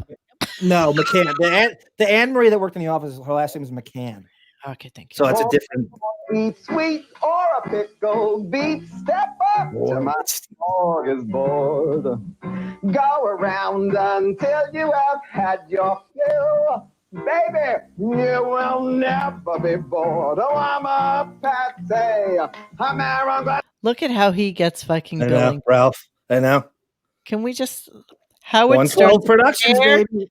makeup, and wardrobe, styled by Ralph Sorella. Style. I'm Aaron. I say the dish that you wish that you took, and what? Baby, I can cook. How is Don Buchwald a consultant on this? It's crazy. What must he His be? credits are fascinating. That's a whole show in itself. Go over the E-show credits and these names. It's 94. Where are they? Scott That's Eisinger is crazy. executive producer. The fuck goes on Man. here? Scott Einzinger's a whole show in itself. Are you hot? Step up to my smorgasbord. Yeah, Tasty Travels. Step up to my smorgasbord. The idea for Tasty Travels is he went to ordinary people's houses and he made fabulous dinners from whatever they had. He's Jewish. There's no fucking way you can cook. I'm sorry. There's no worse food than Jewish food in the entirety of the planet. Yeah, but that's takeout. That's not cooking. There's no fucking way that could be good. All right. I'm sorry. Let's move on. What's next? What I have are the buttermilk bath and stuff. So, John, if you've got some good stuff, I'll hand it to you. The buttermilk bath is mandatory. So maybe while you're on it, play that now. And then So that's a video, right? So we can look at that. No, it's not. Right? It's audio, Mark? It's audio. I have this audio. You have a Mark Harris Patriotism and Buttermilk Baths. That's Horsetooth Beth's video compilation. That's just like she made a Mark Harris video. So I have the audio too, but so does Matt. So Matt he told me that so play Matt's because he. Well, hang on. Let me just got it pull back this up in case he didn't. Well, but this one is only 1:48, so let's play it and see what it is, and then we can kind of go through this little piece of Marcus. If you actually have if the video's in here of him in his buttermilk bath, I'm gonna die. No, they don't have. I don't have it. No, I wish I did. All right, let's see. Do you see this? Martha Harris. That's Horsetooth Beth. Mark Harris. The man I love. Over here, here. Keep the work and the jobs over here. We're the best land going, so let's start growing and building factories again. Over here, over here. American people building jobs over here. Let's have more employment with more enjoyment and landing over there. Be aware, let's be there for rebuilding. No more bewildering. Make America the greatest. She looks at him like Beth's cats look at her. She this great fucking fear on her face of this fucking guy that she's marrying. And look, is this their wedding? Yeah. Yeah. And why is she wearing a medal? What the fuck is going on with her? Why is she so important in the world of like military? Help me. She was involved with the USO. She was like Bob's sidekick and right, the Donald stuff. Whatever. She was known as and united together. I would kill that. Imagine, can I find that picture? Up in your house? That's actually a very handsome picture of him. That would be so funny to put that up in your house. Oh my god, that would be amazing. Right as soon as you walk, oh my god. It's amazing. Oh, where is that now? I don't know, but if you're a good boy, maybe I can figure that out for you for Christmas next year. Over here. Over there. Thank you. Over here. Over here. Keep the work and the jobs over here. We're the best land going, so let's start growing and building factories again. Over here. Over here. Over here. Over here. American people building jobs over here. Let's have more employment with more. Does she have like a trachea thing in there? Like, what the fuck? Are we going to do a little Zapruder? She's Howard Adams. I Zapruder all MP4s. Nothing makes me laugh harder than this kind of shit. Seriously, it's just so delicious. Like, is she going through a blowhole here? Was she a smoker? To cover up something. Was she a smoker? Yes. Camel non-filth is. Her teeth fell out. Scotch on the rocks. Let's have more employment with more enjoyment and less spending over there. Be aware. Let's prepare for rebuilding. No more bewildering. Make America the greatest of them all. Holy shit, that was horrible. Jesus. He worked very hard for a man who has no talent. Oh, look at this from Melvin Melvin. Following the demise of her TV variety show, the breakup of her fifth marriage, and a series of other personal problems, she attempted suicide with sleeping pills on August 14th, 1956. After her recovery, she always wore a St. Christopher's medal, a St. Genesis medal, and a Star of David given to her by well-wishers. At the end of her TV program, she would also say, "Good night, sisters," a reference to the Sisters of St. Francis Hospital in Miami, where she recovered. Thank you for that, Melvin Melvin. Who knew? But what was she recovering from? That's what I need to know. I need to know the illness. I need to know, like, that she COVID. If she died today, 1,000%. You know, Dorian Morgan writes she's only 50. She's 58. There is that true? No. In the wedding No, she's in her 70s. She died at 78, though, right? But they were only together 3 years, so she was 75. Okay. What is with the 58? Why do you write that? Is that just a joke? 78. He must have been. I don't really know. Okay, here. Melvin has another fun fact. Fun fact, Martha married late last husband Mark Harris and admitted bisexual after knowing him for less than a month. Less than a month. He was 42, she was 75. And she lasted 3 years with him and left him $1.5 million. You know what? That's not bad work for 3 years. Not going to lie. All right, what do we want to move on to, Johnny?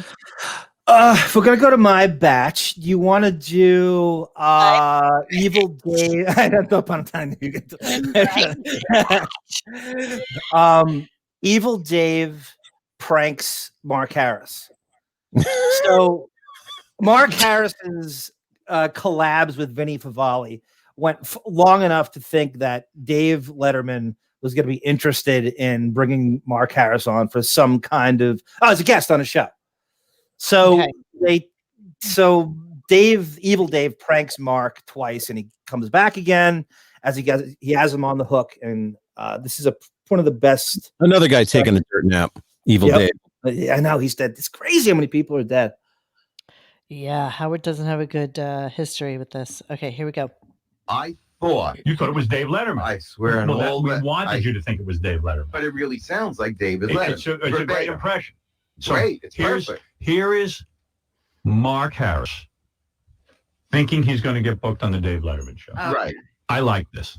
This is something great. Well, it sounds just like David Letterman. Here we go. But David's not calling guests. Oh, yes, he is. You never know. He calls Mark Harris. His show's not that great. Hello? Hello, can I speak to Mark Harris, please?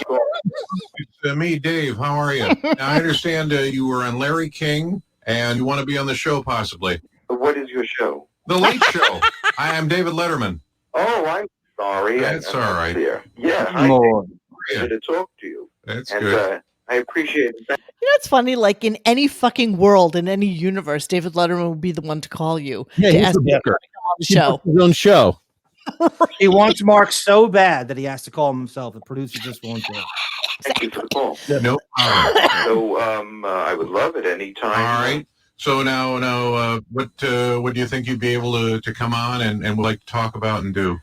Well, right now, I have a few things. For example, I propose to Rudy Giuliani right now to war bonds, being he owns Ernst & Young, to go ahead with the images of Martha Ray, as you know, that she is and let this country become united. I see. Was. That's very genuine, important to me for this country. This is what I love about Mark. He's so into himself. Let me just say that. No, not me. Into me. No, what I love about you is A, you think David Letterman would call you. Oh, that's so funny. Through David Letterman many years ago. Oh, I and didn't know that. NBC, yeah. And I also like that you think it would be interesting on the show to talk about this stuff. I like that. I thought when he said, I want to propose to Giuliani, I was like, oh, that's interesting. I'd get on my knees for that one. Let's continue. Look. Replacing Howard Stern with Infinity. My agent's right on top of it, and Andrew Dice Clay has agreed to be my duo. Right. And the name of the show is Famous and Andy. All right, I was going to ask you, now you're familiar with my... Wait, I'm sorry. What? This is just what he does. He just throws these weird pitches out, and then the delusions are crazy. And word vomit of shit that he's trying to self-promote. Into thinking that the stuff's going to get signed. He name drops, he pitches, and he's been deluded. Vinny Favale feeds into this. So Vinny's role is to delude Mark that he has a shot at all this and to get it on the... Oh my God, I love it. Might be the best thing Vinny's ever done. Okay. Was facilitate this. We'll try to have it as soon as possible, but would you be interested? I can see if we can do something for you. More. Whatever you want. I love that. Let me run this by the powers that be. Go ahead. And we'll see what we can do. We'll call you back. Okay. We got your number, and I'll let you go. Oh, sure. Go right ahead. All right. Thanks, Dave. Why pull my pants? I didn't get the call from Dave, and then Wait a minute. He also unleashed a bombshell. He's taken over the show with Andrew Dice Clay. well, he wants to take over the show. Famous and Andy. Famous and Andy, his agent's right on top of it, like his agent's on top. So fucking funny that he's famous and Yep. Andrew Dice Clay is Andy. Yeah. He's the draw. He's the draw. Right, he's the big pull. He's the draw. For everything. Well, I think his wife would agree with you. Yeah, I think I've heard in these halls that you have the inside track. I know, not the inside track. That's what I'm hearing. No, that's not true. Really? Which track are Inside you track. on? I'm hearing that you Track 3. The one that's You know, delicious filler. I mean, he's like the tan mom of his fucking day. Like just somebody, except he was local. So somebody who could come in and just fucking shoot the shit with Howard. And these are the days that were probably like the gravy days of Howard. You know, just being able to bring somebody in like that who we all knew was completely ludicrous. But he's likable. You know, he hits back. He's got a spine. He's actually quick. He doesn't take his shit. Yeah, and he knows he's. I mean, he's laughing. Would you say he's laughing with us? Yes. And not. I think he gets. I think he knows exactly when he's being goofed on. I think they think he doesn't know, but he's just like, you know, they want me on, and I'll go along with anything. But he's not. He's not a patsy. He hits back. You know, he goddamn, very true, and likable. And like Nicole Bass had said to me on many, many occasions, you know, even when she went on there when she was like overweight and living in the back of a fucking, you know, espresso cafe. Yeah, in Queens. I was like, why would you do that? Like, why did you go on that show? And she's like, Monaco, you know, any publicity is good publicity. And I guess she was willing to take the barbs for the publicity. And I think that's the truth for all of these people. And I hated what they did with Nicole Bass at the end. It was so forced and so they're trying and she's just exploited and they're goofing on her and she's got to go along with it because, like you said, she needs that drug, that attention drug. But it was so past. It was so expired and forced and mean-spirited and in the worst possible way of a show that's long dead. I think whatever that's they're trying to do at the end with all these people is they just suck you dry until you're dead or they've taken everything they can. Yeah. And the same is going to be true for like a Tan Mom or for Underdog Lady or any of these people. They will just suck them dry. And then Underdog Lady's been around for she's been around since the Channel 9 days. Yeah. Is she still really on that show?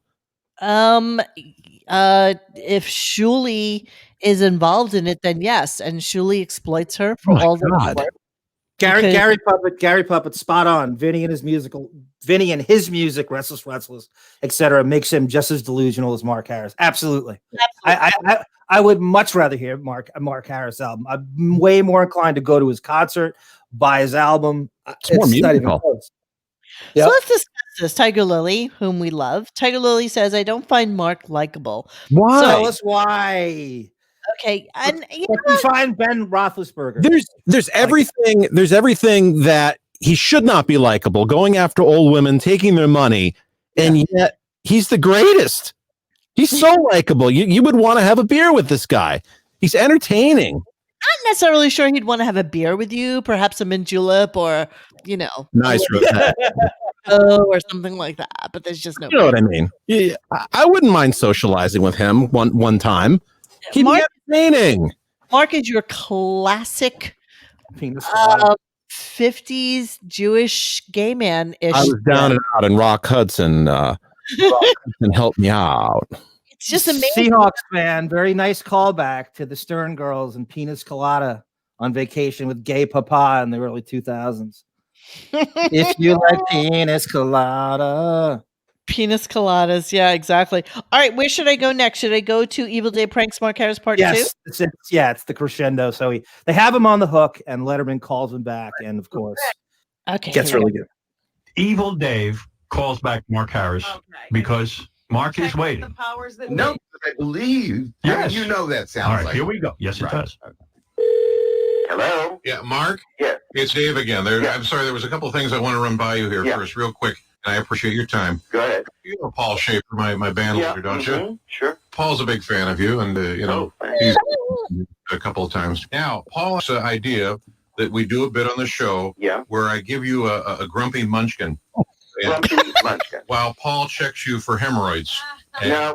What do you think? No. You don't want to do that? No. All right. Would you be willing to, kiss Paul Schaefer's ass? Not exactly. You don't find me attractive, do you? Do I find you attractive? Yeah. I don't know. How big is your wallet?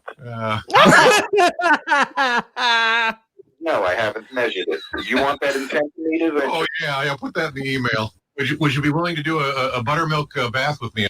Chaka Cone, you're spot on also. The thing with Mark is he would do anything for attention. He overestimated his wit, which was cringe but fascinating. You're exactly right. Oh, it's his wit's because he's so quick, but like it's either like a lame or it's sort of like it's so like you heard it just like in that last clip. He goes, "How big is your wallet?" How big is your wallet?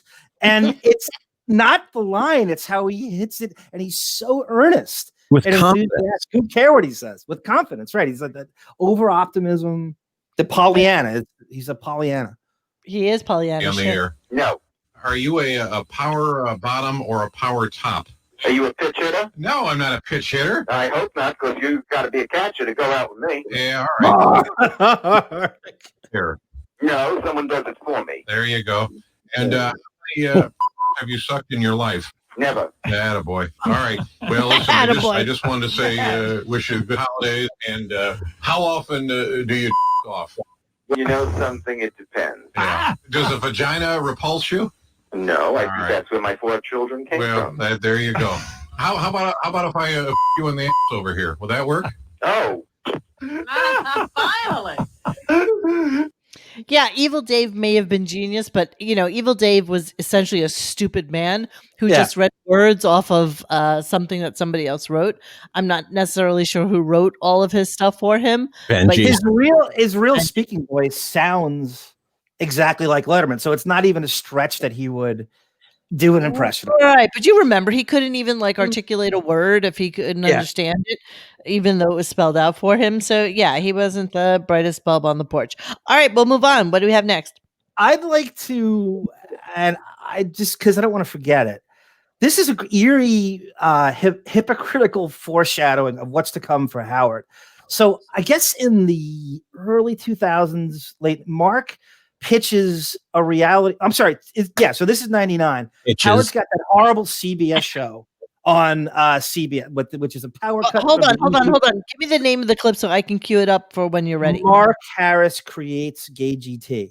All right, go ahead. Go on. So Howard has an awful, lazy, shit CBS show that's on Saturday nights. It ran from, I think, 99 to 2001. It was going to destroy Saturday Night Live. Right. So Howard puts no effort into this thing. And I don't think so. Mark gets it in his mind because, again, Vinny is the liaison for CBS. Vinny's the guy, one of the reasons the show got made. Vinny's got a big part of the show. Vinny had to rationalize this show to like Les Moonves, how bad it was. That was kind of what he did. That's how it stayed on. So Mark got it in his mind that he's going to be a lead-in for this show. And he pitches a reality show and listened to the idea of the reality show, what Howard ultimately becomes. Okay. So I did Mark a favor. I gave it to Vinny Favale, who's in charge of late night programming at CBS. I said, why not? And Mark's a friend of the show. I'll help him out. So Mark calls me every day. Vinny doesn't know what to say to him. Because with Vinny doesn't know what to say to Mark. Because really, nice guy. No one's looking for the Ted Mack amateur hour. It already was on the air. Really, the Gunk show was on the air. And then there was Star Search. Star Search was on the air. It really is not an original idea. It's an updated, personality-driven show, and there's a lot of singers and wannabes out there. So Vinny said, what am I going to do with this guy? He calls me every day. Actually, it was Vinny who started the thing by saying he wanted a lead-out show. Well, he does want a lead-out show, but So this is not. You decided that... I haven't decided. Vinny decided. Oh, Vinny didn't say that. Are you looking for another amateur hour, Pat? Be honest with him, please. Pat. Yeah. We're going to have 150 channels. We need to, you're going to have to... Yeah, Pat Cooper's on this, by the way. How prophetic is that? That some That's fucking great. Haggada wound up marrying Pat Cooper for his fucking money and is waiting for the death knell. And what show does Howard go on to do? I didn't say that. There's always enough. You're saying there's 150. Rosie O'Donnell could get good ratings. I could get ratings. Who used to date Jackie? Oh, You just said a nice. What? I think you're better than Rosie O'Donnell. I'll give you that. I certainly do. You're more Is real. that true, Monique? that is absolutely true. Tell Where Mark. did you hear that? Stop that. Stop asking me these questions because you know I'm not going to tell Oh you. my God! Well, just tell me. How long ago did you know this? You're just telling me this now? Yeah, I'm sorry. Things. I'm That's like a crazy. Is that a Mr. Whisker special or no? I'm like I got Oh my goodness! Keep going. I hear so much stuff. I just do, and it just came to my brain right this moment. Oh, now you're gonna I didn't think it was juicy enough at the time, but save it for yeah. the end of the show if you can remember. Well, I'll you write it bring it down. back up because I Okay, know I'll you write it down. Yes, I thought we were together. What? What happened? That's Vinny talking. Yeah, I know, but it stopped as usual. You know me. Because you have net zero. Hey, you. Okay. That's zero. I don't actually. I have really, really good Wi-Fi right now, and I don't know. All right.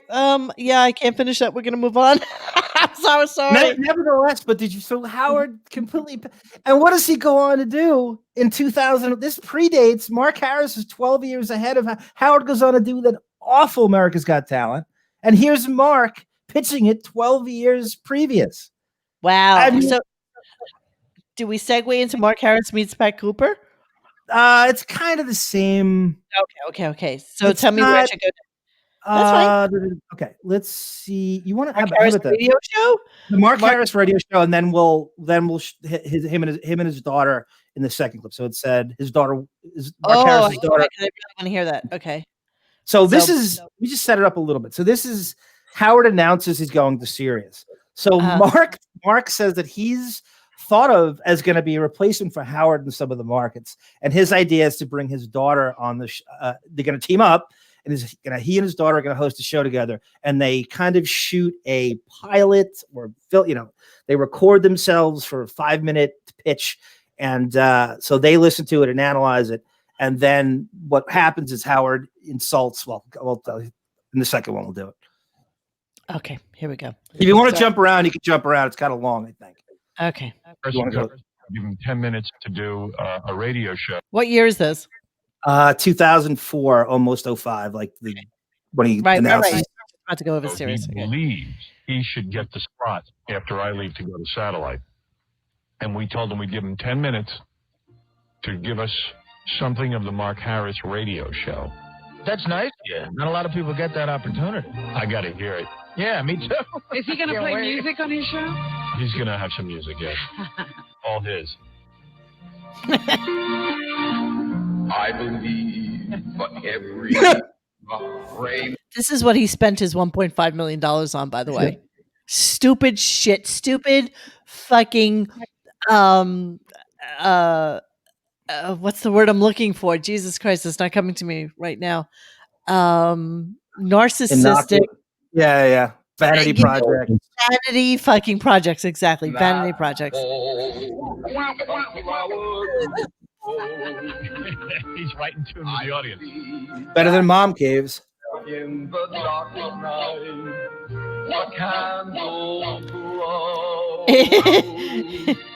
Is this around Gay Papa time or no? Yeah.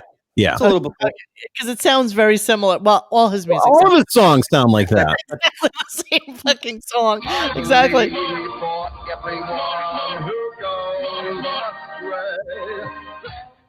Number 2. It's on CD2. Go to cut 2. Is that what it says? Like drama queen or something? Yeah.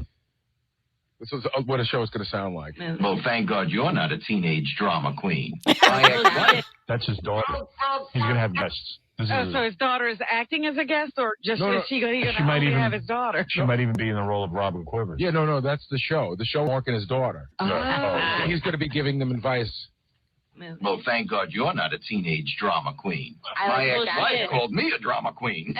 Well, you are too. I am? In what way? Tell me. You overreact. You dwell on You're a bitch. things. You There are things out of scream and I have scream? What do PMS? you mean? Rebecca! Is that at least... Oh, Jesus. God. More like Ozzy and Harriet, except Harriet and Harriet. We could have gotten the Mark Harris podcast. We could just hung in there another year. Yeah. Harriet, except could've- Harriet and Harriet. I'm really... Sorry, guys. Were you saying something? No. Mike Jennings, is that true? Mark versus John the Star. That was a shit. Was that pitched or was that actually on? No, Was it- he's saying I wish it was something that. Oh would have no, he's so right. But I was thinking I had that written down. They missed a total. I mean, this is just Howard and his horrible and him raping those channels and being jealous of everybody and killing it with Marcy and the whole thing. A Mark Harris show at Howard 101 is a total no-brainer. I mean, that is such a missed opportunity. I don't care. You the dichotomy or the sort of But juxtaposition. that's like a Riley show, where everybody who's calling in Oh, is put just him with there. Riley. Exactly. You know how entertaining that would be? Him and Riley, him with anybody. Him and Dice. Well, I'm just saying that it would be like a Riley show where people would call in totally in on the joke, and Yes. they're only calling in fuck with him. to fuck with him. Exactly. Yep. And it would have But been it would delicious. still be I agree. phenomenal. Thing on there. I think it says he asked his daughter if she's still a virgin, and so it's talking to her about it. How old is his daughter? 18. Mark and She's daughter 17. on virginity. Yeah, and one of his daughter's friends is there with him too. Oh, good. Oh, not as creepy as Millie Bobby Brown. The jobs in the school. We could talk about. By the way, sex. Monique. Are you girls? It's hard for me to pause. I'm sorry. Yes. Are you Never mind. It's not that creepy. This clip. Too late. Go. Okay. No, it's not creepy at all. This is what Gary's calling creepy. No, one No. of the few. There are one of the few. Right. Are you girls virgin? What's that all about? Not saying, are you virgins? I Are don't you know. girls virgin? I don't know what that's about, but that's him. That's the hip way. Are you girls virgin? Dad. Virgin to what? Just a gay dad. That's like, are you Catholic?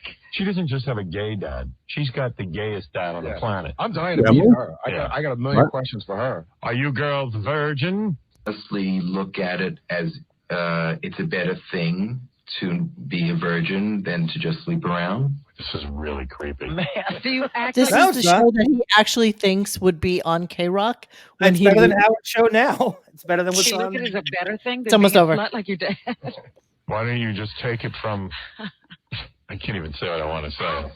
Oh, disgusting. Monique, the very end of the clip. How much time you have left on it? Not much at all, actually. I just closed it though. Hang on, let me see if I can get back to it. Of course not. There's a problem playing this audio. All right, file. never mind. Go to Howard Mark Harris radio show MJ song. Howard tells daughter to kill herself. Oh, that's nice. Okay. Yeah, there's a 17-year-old girl who's listening to the show.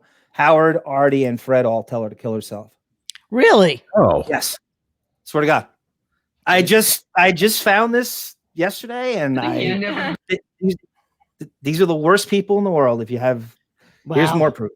Okay, here we go. Wow. Heard my song I've never heard your song. about Michael Jackson. And Wait, okay, so they're in studio? They're in. She's downstairs. She's listening to this in the green room. Mark's daughter. Yes, He is also there. She runs back downstairs mortified when she hears it. And Mark comes in kind of fighting with them about her leaving. Okay, here we go. She never will. What did you write about Michael Jackson? Well, let's take. Why is she screaming? That's their thing. The scream is their signature. That's Vinny.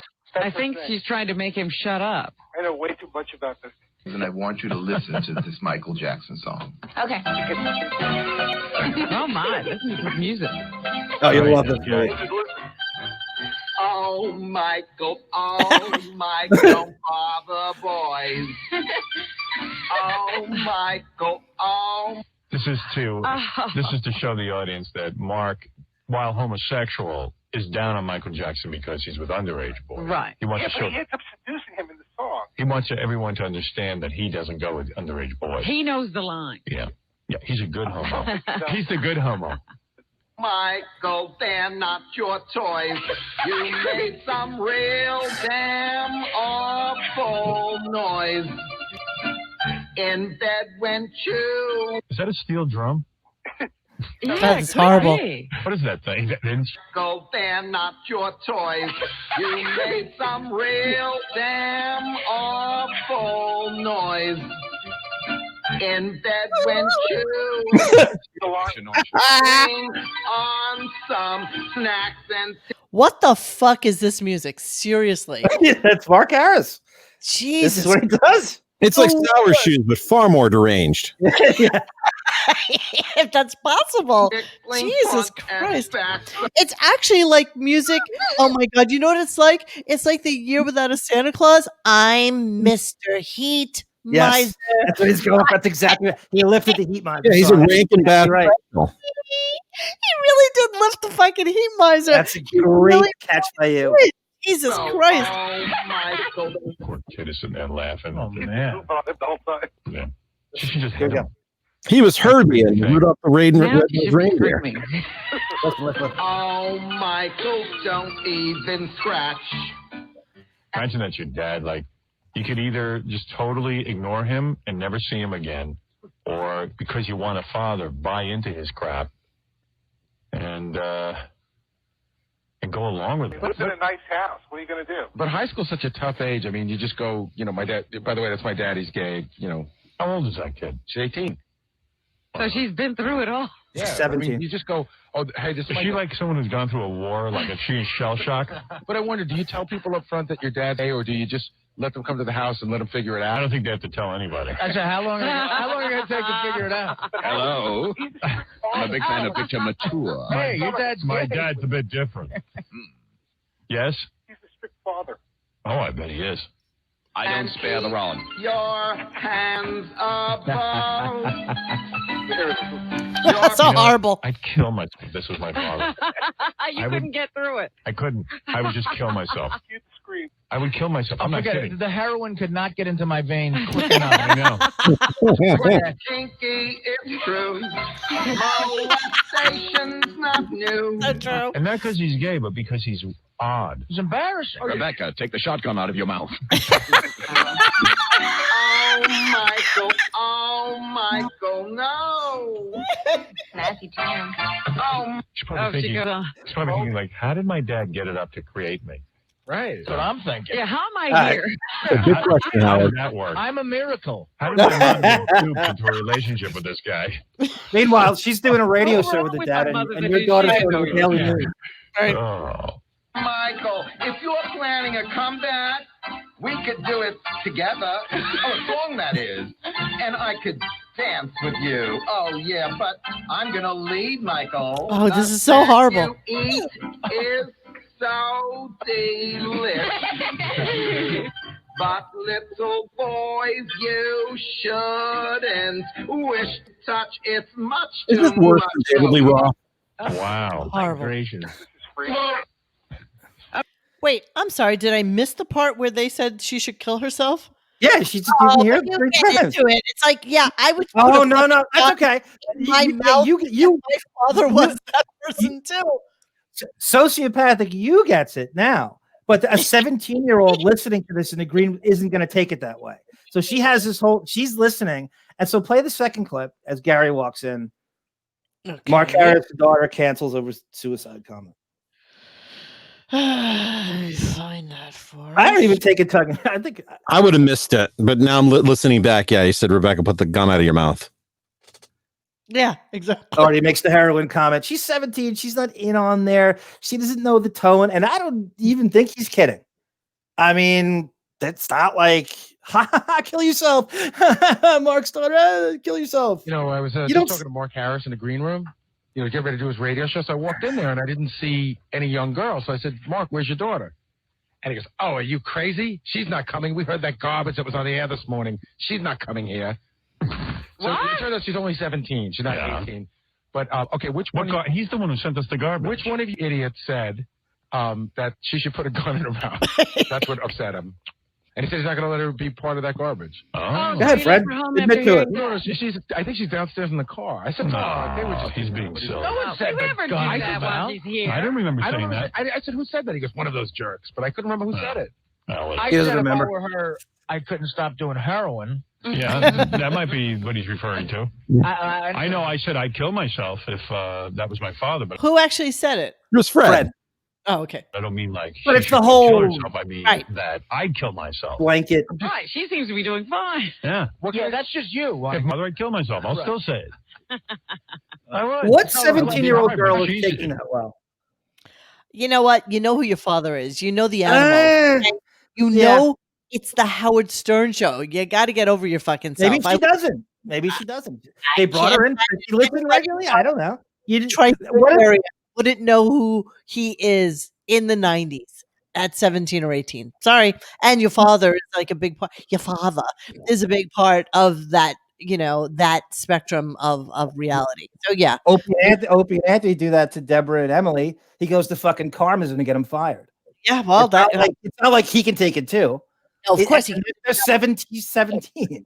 There's no way to take that well at that age. There's just it's not. Hey, but this is the same man who told Kathy Lee that, you know, I hope her son is gay and dies of AIDS. I know.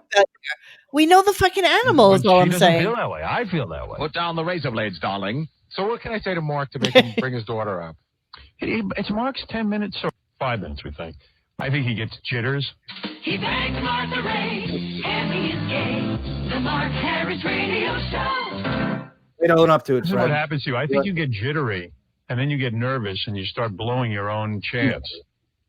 Talking about me? Yes. I'm not jittery. I'm not nervous. So But I am Rebecca's father. She's 17 years old. Yeah, so? And the garbage that you and your show spew. How is it garbage? Well, he himself says heroin and taking a shotgun to your mouth. He didn't say shotgun to your mouth. Yes, he did. Yeah, but the funny thing about it is That that was music is the worst fucking thing I've ever heard. And an arty comment like that is funny to me because it's like, yeah, I would basically fucking shoot myself too if I had to listen to that fucking shit. I mean, really, it's just the Stern Show being the Stern Show. I don't know why he's being so like high and mighty on fucking, you know, standing on some sort of principle all of a sudden, Mark Harris. I mean, you know, I don't know why I'm defending Howard either. Let me continue this clip. One could do as a father is keep your child happy, guide them through life, and safe. What happened to the kids didn't ask for that? Absolutely. I don't believe it. Do you do that? Of course. So then what are you knocking around? Of course, your kid doesn't ask for that, but look at your father. He's all over the fucking place, you know, spewing his shit. Monique, she's 17. She doesn't get the. She's not going to roll with this. And the way he delivered that doesn't sound like he's joking. If you don't get with the tone of his show, there's no way to take that well at 17, and especially if you're not hyper alert what the show does. Babe, she's embarrassed enough as it is about. Maybe her she's not embarrassed. Are you kidding? Has she not heard him on the fucking Stern Show? I don't see her going to the Daily News right in an article. How much could Mark Harris be around his kids to be a dad? He's running around Germany. He's in LA. He's not here in New York, really. He's based in LA with Martha. I mean, what is it like to see your 45-year-old father marry a 75-year-old woman? I mean, you know, her embarrassment is deep. Okay, so this is just the icing on a shit cake of embarrassment. Her embarrassment runs fucking deep. There is nothing that can pull that away. And knowing the fact, and by the way, what's it like catching your dad jerking Ralph off the 9 inch in 1998 in a basement? What's that like? Yeah. I mean, really, right. Tiger Lily, you know what? Tiger Lily and I are so fucking simpatico. Fuck you, Mark. You put your daughter in that situation. Fuck him. That's exactly right. You know, she didn't have to be at the Howard Stern show with him. She didn't have to be on headphones. She didn't have to be listening to this shit. You know, he put her in that situation. It's him. I blame him because If Howard you is do the Howard. math, Everybody if she- knows that Howard is Howard. That's if what I'm she's saying. 17 here, she's like 6 or 7 when he's married to Martha Ray. Yeah, that's crazy. I got to put you in therapy right away. That's exactly right. Straight to therapy for that poor child. I wonder where she is today. While I play the rest of this clip, I'm going to look that up. So, fuckity fuck. Let me see. I'm at 155. I'm sorry, guys. You know the way it works on That's here. all right. Oh, can I just give you a heads up of what's to come? This is pretty. So Mark starts to go after the move to Sirius, saying you're not. What are you going to do on Sirius? It's not going to work. You're going to curse all the time. So he's starting to go after the move to Sirius. You know, you like how are you going to shock us anymore? Yeah, in the same clip. That was kind of the direction he goes. All right, hang on. I'm pulling it back up. Give me 1 second. I was at 132. Let me go to recent. Mark Harris' daughter cancels over suicide comments. All right, hang on. See, I can't really pause these. I feel it's my fault. I blame myself. You know, I was just talking to Mark Harris in the green room. Let me go up. You know, get ready to do his radio show. So I walked in through. Oh, really? So yes. I don't know. I seem to be doing pretty well. Well, what will you do on Sirius when you use the F word? I will The shock use is it. Gone. No, who cares? We just, listen, Mark, the day that you have any comprehension of how to do radio the way I do, Yeah.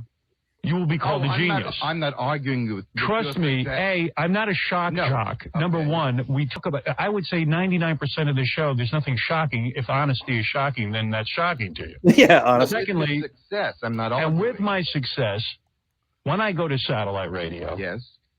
if someone calls in with foul language, or if I want to pepper my language with foul language, that's like telling Chris Rock, why would you use the F word in your act? Once you use it, it's over. That's absurd. Chris Rock uses it very effectively. Maybe you don't curse, but I do. Oh, okay. So I had to clam up here first of all, the stuff I did 5 years ago, I can't do here anymore, let alone the stuff I did a year ago. So you feel going to satellite, which I wish you luck. Thank you. You feel that Mazel. cursing will be part of your venue, and it's Absolutely. okay, and it doesn't take away from your lack of shocking. Oh, please. That's half the reason all of us fucking joined him over there. Just to hear him curse. Shit. You joined Sirius to hear him curse. That's why you went. That's why you went over. Absolutely. I could care less about him cursing. It was more entertaining to watch him dodge the censors and say "f you" instead of "fuck you" and "a." I wanted to hear him curse. I wanted to hear that for the first time and hear the story that Artie could tell. Nobody uses Howard himself and Ronnie and the overuse. Nobody abused cursing more. They make it look so. I can't even hear it anymore. The word cunt or fuck. It's so beat to death. Now, yes, but at the time, of course, we wanted uncensored Howard. What's wrong with you? Why did you join?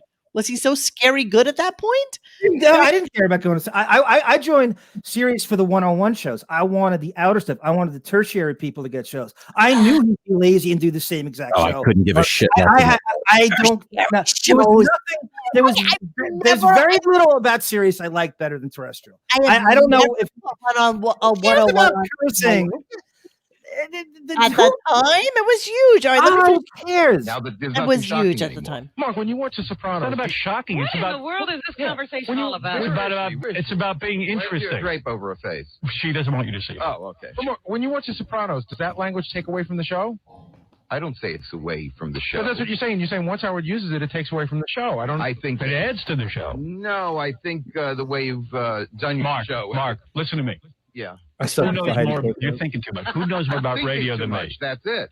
Trust me, it takes away nothing from the show. It's going to be Mark knows how to push Howard's buttons. That's a problem. I wish you luck. At that time. Oh, I don't need your luck. I guarantee you it's going to be huge. In fact, take your luck back. Take your luck back. I don't want it. You need it more than we do. I don't want your luck. I don't think Mark believes. The kind of luck you have, I don't need. No, well, okay, but I'm a happy person. I don't believe in luck. I believe in being the best you can be. Yes. And believe me, that's what I do. Well, then I guess. And I am reborn. Yeah. I am rejuvenated. Okay. I am like on fire like I've never been before. I am Fridays. Watch out. I've seen the future. Yeah, and the future gives me $90 million a fucking year. That's what you care about. Tiger Lily, he's right. He's not a shock jock. He's a zookeeper. And comparing himself to Chris Rock, 79. Oh, he's such a huckster. He's in total fucking salesman mode right there. That is when he is pushing hardware, and the terrestrial show would become a 1.5 year infomercial for the move to Sirius. That really hit a nerve. And I think it's the first one to say it to it. I don't know what you want to do next. Matt, do you have one? Because I could go to I get the buttermilk bath. Okay. This takes us to the Arnie era. I got a segue after that. Okay, hold on, let me get out of share. Stop screen. All right, your turn. All right, so this is the buttermilk bath. This is Mark Harris's pitch on a reality show, and his boyfriend Boris is along for the ride. You got to get Mark Harris. Hey, where are we though? Now, just give me a little timeline here. 02? Yeah, probably about 02, 03, around there. Okay. Mark wants his own reality show. Yeah. But I don't Oh, think I yeah. could take that one. I'd watch that for about 1 second. That's one I don't think I could take. He sent me his reality show. Was it only audio or was there video? Oh, there's video. Oh, God, was there video? Wait, I'll play you some of this. I actually had it. Oh, it's just hideous. Yeah, it's not hot at all.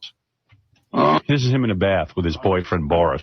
Massage. Oh, certainly you're not alone in this situation. No. Oh, that feels so good. Buttermilk bathing with you. I mean, besides Howard Stern, he's dying to see this. He's only heard about it. What is it? Well, what he's heard on radio for 10.5 years, my lavish life and the buttermilk bath. Yes. Also in the bathtub. Of course, I work my way up from here. Oh, hideous. Yeah, it's totally hideous, Howard. You're not enjoying this at all. Like you don't console. jerk it to the outtakes at home. I don't want to see this. It's the knee, of course. Love the knee. Is important. I love the knee. But then I work my two dudes. I swear this makes me violent. I love the knee. Yeah, it does. It makes me want to punch something. Right, you gotta hurt somebody. I mean, not necessarily those two, but just punch something. way further up. No, it's rather down, but I think it's up. To Love here. the knee. Love the knee. And don't forget the knee. Buttermilk is better. Yeah. I'm a little queasy from this. I'm not gonna lie. Like I hate everything about it. Buttermilk is better. Homos. Now, what would make you say that? Now this will be featured on Cocktober. Oh, forget the knee. Buttermilk is what is with a buttermilk bath? Yeah, what does buttermilk in the bath do for you? I think that's if anything else, if any of the fluids seep into the buttermilk, you don't see them. It mixes in. But speaking of sexy, get ready to throw up. Mark Harris and Boris are here. Mark has a new album, The Good, the Bad, and the Awful. I told him he could promote it. He's good for a few laughs. I won't leave him in here too long. The good must be covers done by other people. Let us pledge our allegiance to the United States of America. Here's two of the gayest human beings on the planet. Oh, we got a bubble machine. It's a bubble machine. That's awesome. Across the sea. We decorated the studio for Mark as well. Oh, all gray. Stop dyeing his hair. Where's your boyfriend? What happened to Boris? Forced. Taking a leak. Oh, he's taking a leak? Well, you guys are busy with your leaks and genitals every minute. Every minute. Good morning and happy birthday, Robin. Why, thank you. How's everybody? We made the studio home. Grandpa Saul. Flowers and bubbles. Do you feel at home? Do I feel at home? Well, you know, in my new cabaret act that Boris directed and I'll be bringing here in October, I got to tell you something. I wear a boa. You do. And one piano Doesn't number. surprise me. A salute to all. You have gone completely gray. Yeah. And your hair is more like a bouffant now. It's puffed up. Do you know how short it is? It looks puffy. Well, is this better? Yeah, there you go. I have very thick hair. I mean, yeah. Why did you go all gray? Because Robin kept digging me that shoe polish black. Why not just a natural color rather than Like the a shoe polish? rent. I had Don't you have a Grandpa Saul? Mark? Much older. I know that. Yeah. Truthfully, I do. But if I do my hair brown, it's going to look red. I never had brown hair. And if I have black, it's going to look like she said, shoe polish black. I would stick with the black. You really would? Are you Yes. serious? Yes. Tell him that. How do you know that, Howard? What's that? Tell him, Howard. Give him hair coloring advice. Oh yeah, Howard doesn't. Don't you have a grandpa soul, Mark? No. Oh, nothing is sadder than an old queen. Trust me. Yeah, well, that's well, ask Artie. I know he's not that old, but Queen, look at the size he got. Whoa. So what? But he's got dark hair. Yeah, but in the closet, he can't get out. Yeah, but I'm no fruit. You're a fruit. Come on. You got a Woody right now with splinters. Yeah, you got me. You are a fruit. More like a watermelon. Youth is very important in the gay culture. Whenever there's an old queen, They better have a mate. they better have a mate. They better have a mate. Well, Yeah. I have a mate. Queen, king, it's all baloney. You shaved your head, you could be the gay Vin Diesel. All right, I got more of Boris at some point comes in here. Oh, here's Boris. Here's Boris. Mark Harris's young lover. Young, because he doesn't have gray hair. Young. How old is he? How old are you, Boris? What do you think, Howard? I'd say you're about 32. 32, thank you. 35. 35. Yep. You're a young gay man. You've hitched up with an older queen. What's with the queen here? Where's the queen All of a here? sudden, he got a royal screwing? You've got a very queeny ambiance today, yeah? How is it being Mark Harris's lover? Honestly, is it a great life? Yes, it is. It is. It is. It is. He has a few bucks, Howard. Is Mark good in bed? He's great in bed. He's great in bed. Do you Greatest mind? sex I've ever had. I'm sorry to Here it comes. go live on air, but yes. Are you in love with Mark Harris? I am. You are. Yes. Would you marry him? Well, he asked me to marry him after 24 hours, and really? That's how good buttermilk and vodka is. Absolutely. Boris, do you think that that's a lot of BS in the sense that you know he's a homosexual male? Don't you think it's odd that Would he you married? tell that to my children? No, wait a minute. Yes, Forget it. exactly. Don't you think it's odd, this charade of saying he's not a homosexual male, that he likes women? Well, I think I love women, by the way. No, you I like do. them No, as I love friends. Well, that's your take. You on it. don't love making love to women. You'd be surprised. I see you in the buttermilk bath with Boris. Yes. And it looks like you're having a great time. Wonderful time. All right. When was Boris, the last time he had a woman? when's the last time you had a woman? Last year. Is that true, Boris? Yes, that's true. He also knows the woman. Oh, but he was not with the woman. Well, with her, he had. Boris, do you I think don't know her in the biblical sense, no. Mark goes after old ladies With money. with money? Look at me. Am I an old lady? No, you're a young with man. money? He's I'm into a you. young man with money. You should go after Charlton Heston. Oh, forget about it, Artie. You're there with yellow. Was this set up? Like, was this a setup? Was this an actual person that actually had sex with Mark? Oh, I We have no think. idea. That's a good question. I mean, that's a great way to get on the show is have a new gay lover. Howard's all Of over course, it. It's a of great course. way to get booked. Just keep rotating. I don't know if he Are you saying that he staged his relationship just to get on the show? A new Yes. no. But Why? as soon as it happens, not necessarily why. I mean, it could have. I'm not putting. He's certainly capable of it. But I think he had been seeing him in some capacity, and that certainly is of interest. Didn't they just talk about how, like, after a week or so, he wanted to marry him? So I can't imagine that it was that that long of an enduring relationship. Monique, I'd like to start with you and Uncle Vanya, if you could make that happen. Shut up. All right. So what else do we have now, Johnny? I would like to, because in the vein of that, even though it's not the same, and I thought it was the same clip that Matt got, but Artie, do you have Artie versus Mark Harris? Artie just said fag. I have it. I gave it to Monique. Okay. I'm just wondering if she has it kind of. Artie love that word. And then after that, you'll play the clip of Mark Harris on Son of the Beach. All right. Hold on. Give me 2 seconds. Yeah, Abraham Lincoln. Tim Sackett. Wait, give me 1 second, guys. Sorry. Trying to post on Instagram while we're talking. All right, hang on. Let me share screen. Launch the FX network. Anybody watch WandaVision yet? Just curious. No. It started tonight, right? Yeah, I got great reviews. Looking forward to it. Hey, what were your thoughts on that thread about the guy who said you were hot? I didn't read it. You didn't see that? Some guy posted a thread about how hot you were. Yeah, I didn't read it. Speaking of hot, Monique, I found another Benicio del Toro, Puerto Rican Italian in Hollywood. You know how there's like none? It's just Benicio del Toro and the director of the Academy Award nominated One Too Many by Stuttering the Stars, John Melendez, Michael DiLorenzo.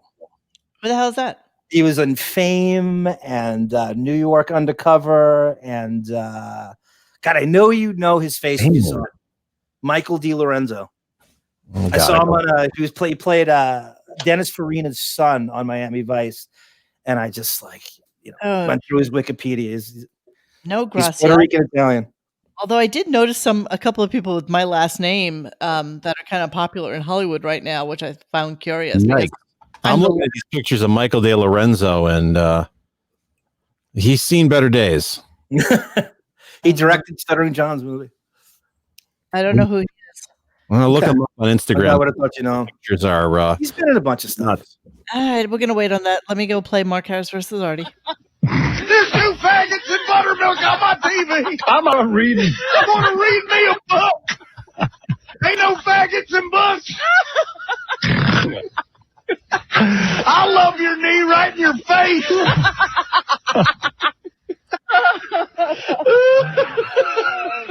I love your fatty. Mark.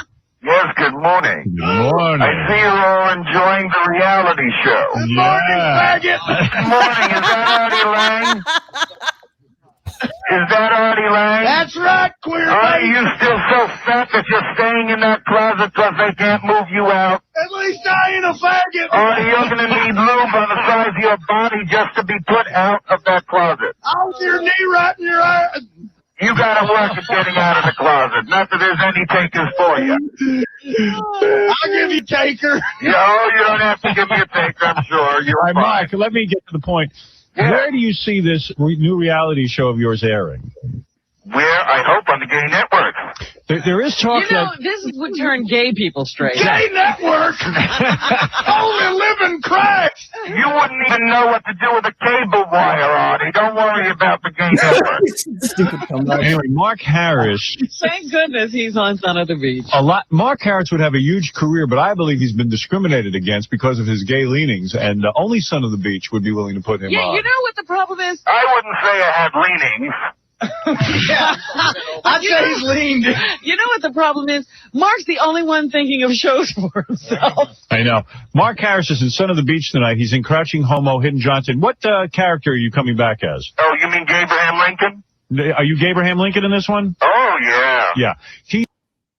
Abraham Lincoln. All right, so that's a segue. So all right, so he's promoting Son of the Beach, which Howard is so fucking deft at, triple dipping his own projects on the K-Rock dime, which down the road, and I have it written down for the Cleaning Out the Computer show, there's a great fight between Chiasano and Howard about over promoting Son of the Beach, and he was getting executives screaming to him that Fox should be paying advertising for Howard running a fucking Son of the Beach infomercial all those years. yes, agreed. It got to be a problem, yeah. Commercials for AGT, everything.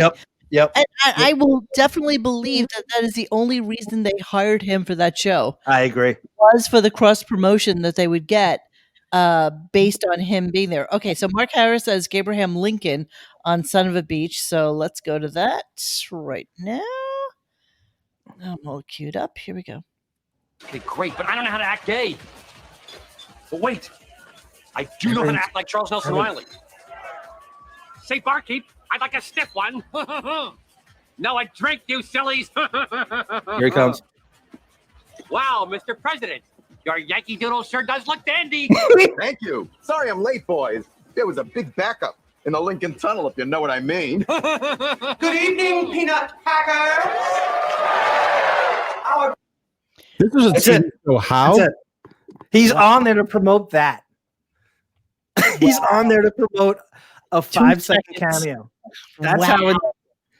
That's how insistent they were on the infomercial for Son of the Beach in those years, those early 2000 years. Wow, that's all I can say. Wow. Let's go to. Where do you want to go? Bonus clips. I saw that. Hello. Last words. I'm trying to find something you haven't played. You know, John hasn't dropped off the episode at all yet. Shocking. First. I'm Dennis, due. it's Dennis. It's Dennis that makes out. How about Mark Harris versus Dice Clay? Yeah, I think that in this one, Mark comes out at the upper side. I think he takes out Dice here. I just played a little long fight, so I just gave her a little. Do you have this? Do you have this clip as well, Matt? I can find it. No. You don't have to. I have it. I have it. I just asking. That's all. Let me just pull this. I got one after this too. It's fairly long, but what else is new? No, but it's a good. It's Guys, it's got teeth. Yeah, this Dice clip is this is long, and it was like the end of the show. It's 42 minutes. Okay, that's not going to happen. So no, that's not what I sent you. I sent you one that was like 2 minutes. Oh, okay. Well, then I'm going to find it. It's just like a portion of the fight.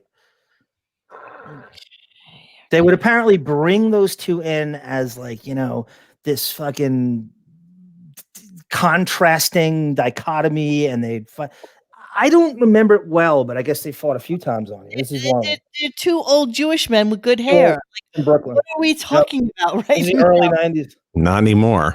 All right, here we go. Quickly, because we're running out of time, and I don't mean to keep them waiting. But Mark, let me introduce to you now rather quickly, because we're running out of time, and I don't mean to keep them waiting. But Mark Harris, you know Mark. You called and you got heated with him because Mark Harris? Who is he? He married Martha Ray, the 75-year-old comedian. Oh, all right. Where is he? Here he is. All right, we'll shake hands. We'll try to be nice. All right.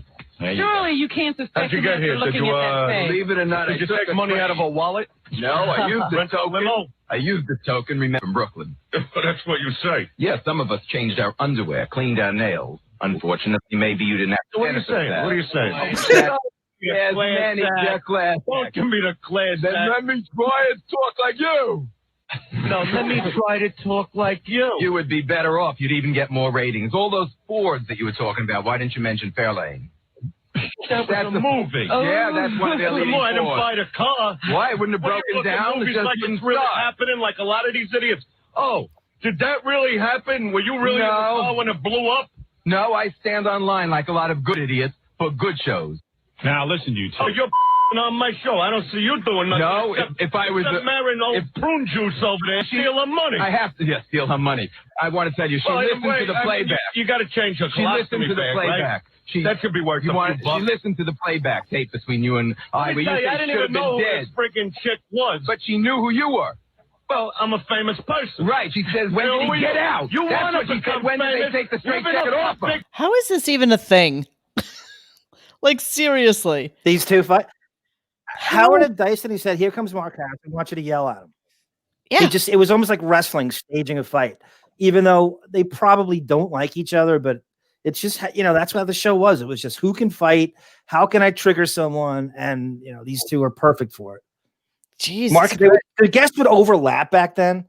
Guests would hang out. You would actually have like two or three. It was a great. It was a great dynamic. I missed the shit out of that.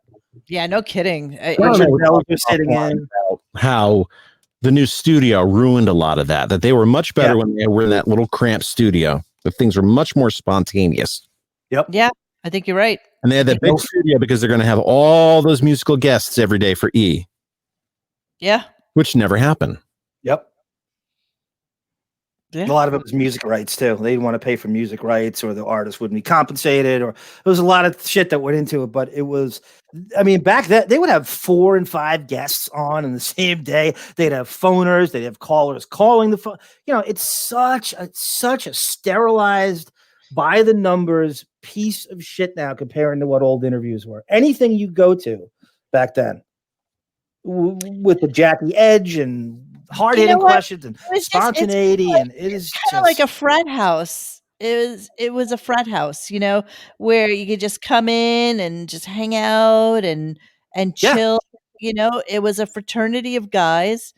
It still is, but in its own way, it's so horrible now. It's closed off.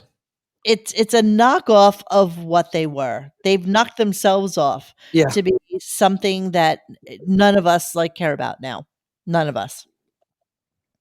One of the very smart things Opie and Anthony did derivatively, and I guess was, you could say they took that formula and they just really ran it up the flagpole. They would have 2 and 3 comedians hanging out for entire shows at a time while Howard had abandoned it. And that became when they were at their most threatening to him, because they had clung to that formula. Yeah, you're right. All right, let me finish this. He is not a big old fat. How do you sleep with that? Tell me. With better publicity than you're getting none. All right, I don't need publicity. I sell arenas. What do you do? Well, I'm going to go on the Arsenio Hall show. You're not. I don't need that big butt Uncle Tom, power boy, hurting, suffering, sorry, turkey ass, tank ass. You don't need a good paycheck either then. Good publicity. Throw him out of here. No. Did they actually pay people to go on those talk shows? That can't be. Yeah, you got like $400, I think. To go on. I think it was part of the Actors Guild fee that you had to get like $400 to go on the talk show. Token amount just to be on the show? Yes. Oh, interesting. All right, here we go. Let him stay. Oh, motherless fuck. That's okay. It's not, Literally 42 minutes of that. Yeah, basically. So Monica, do you see where it says Mark Harris gets judged? I did see that. Hold on, let me go to it. Mark Harris gets judged. Yes. So they do kind of an American Idol thing with Mark Harris when he tries out his music in front of judges who are supposedly in the industry, and they give him feedback. Squeal. Why would you think that, man? Squeal louder. And why? Fellas, I want to ask you now, Randy, you've done all these big artists, you've been on all these albums. Certainly Craig and John, you guys run a record company. I mean, this is a very big deal. Mark, I'm going to give you your best shot right now. Are you ready? Oh, I'm ready. What song are you doing for us? I think for these times, God Bless America is very definitive. Right? Are we really singing all the way through? Can we stomach that? That's up to you. I'll be shocked to hear what these guys say. He's been exercising. Now, who are the people that are judging him? They're apparently Howard had record executive connections through Zoss Rapin and his MTV hookup. So these people would come in and they would do. Remember when sitting in too? I'm sure. Right. Okay. You remember, Monique? Remember when the losers would play people? Yes, of course, and they would always win. That it was that crew. Yeah, I remember the Doug Flutie one. Like they would always win, always. Yeah, I call in on the Doug Flutie one. All right. I'll play you that on the cleaning out the computer one when I could. I love that. Another attack. Absolutely. Here he is, the gay Kate Smith McCarrish. And when the music starts, I dedicate this to all Americans, both serving and civilians, and to Dave Pearl, who's being hostile in Pakistan. Reporter in Pakistan, yes. While the storm clouds gather. Hold on. I just realized that Matt changed his avatar. Oh, nice. You can do that in the middle of the show. You can see that. I didn't know you could do that in the middle of a show. How'd you do that? Right click? Just right clicked in there. Yeah, anytime. Oh, I don't. Okay. You can change. I see. Okay. All right. Hang on. Across the sea, let us swear allegiance to a land that's free. Let us all be grateful for a land so fair. As we raise our voices in a solemn prayer. Jesus Christ. I won't geek at it. It's there.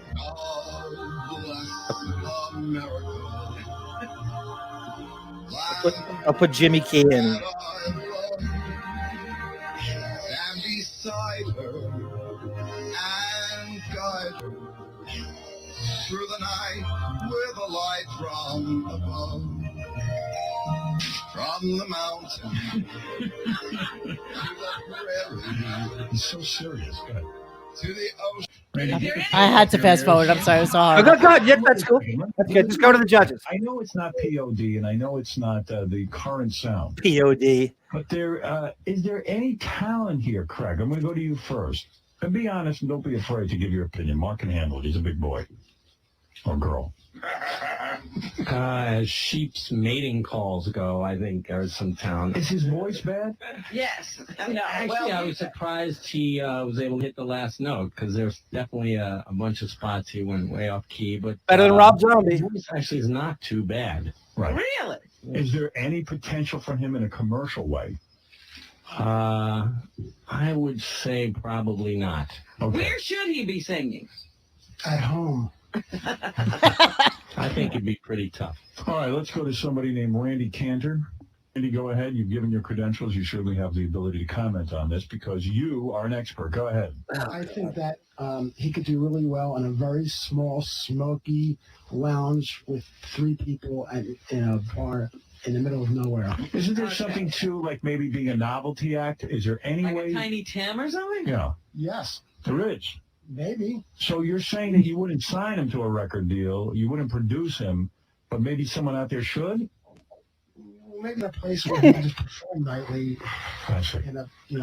Been there, done that. Let me go to John of Warner Chappell Records. Go ahead, John.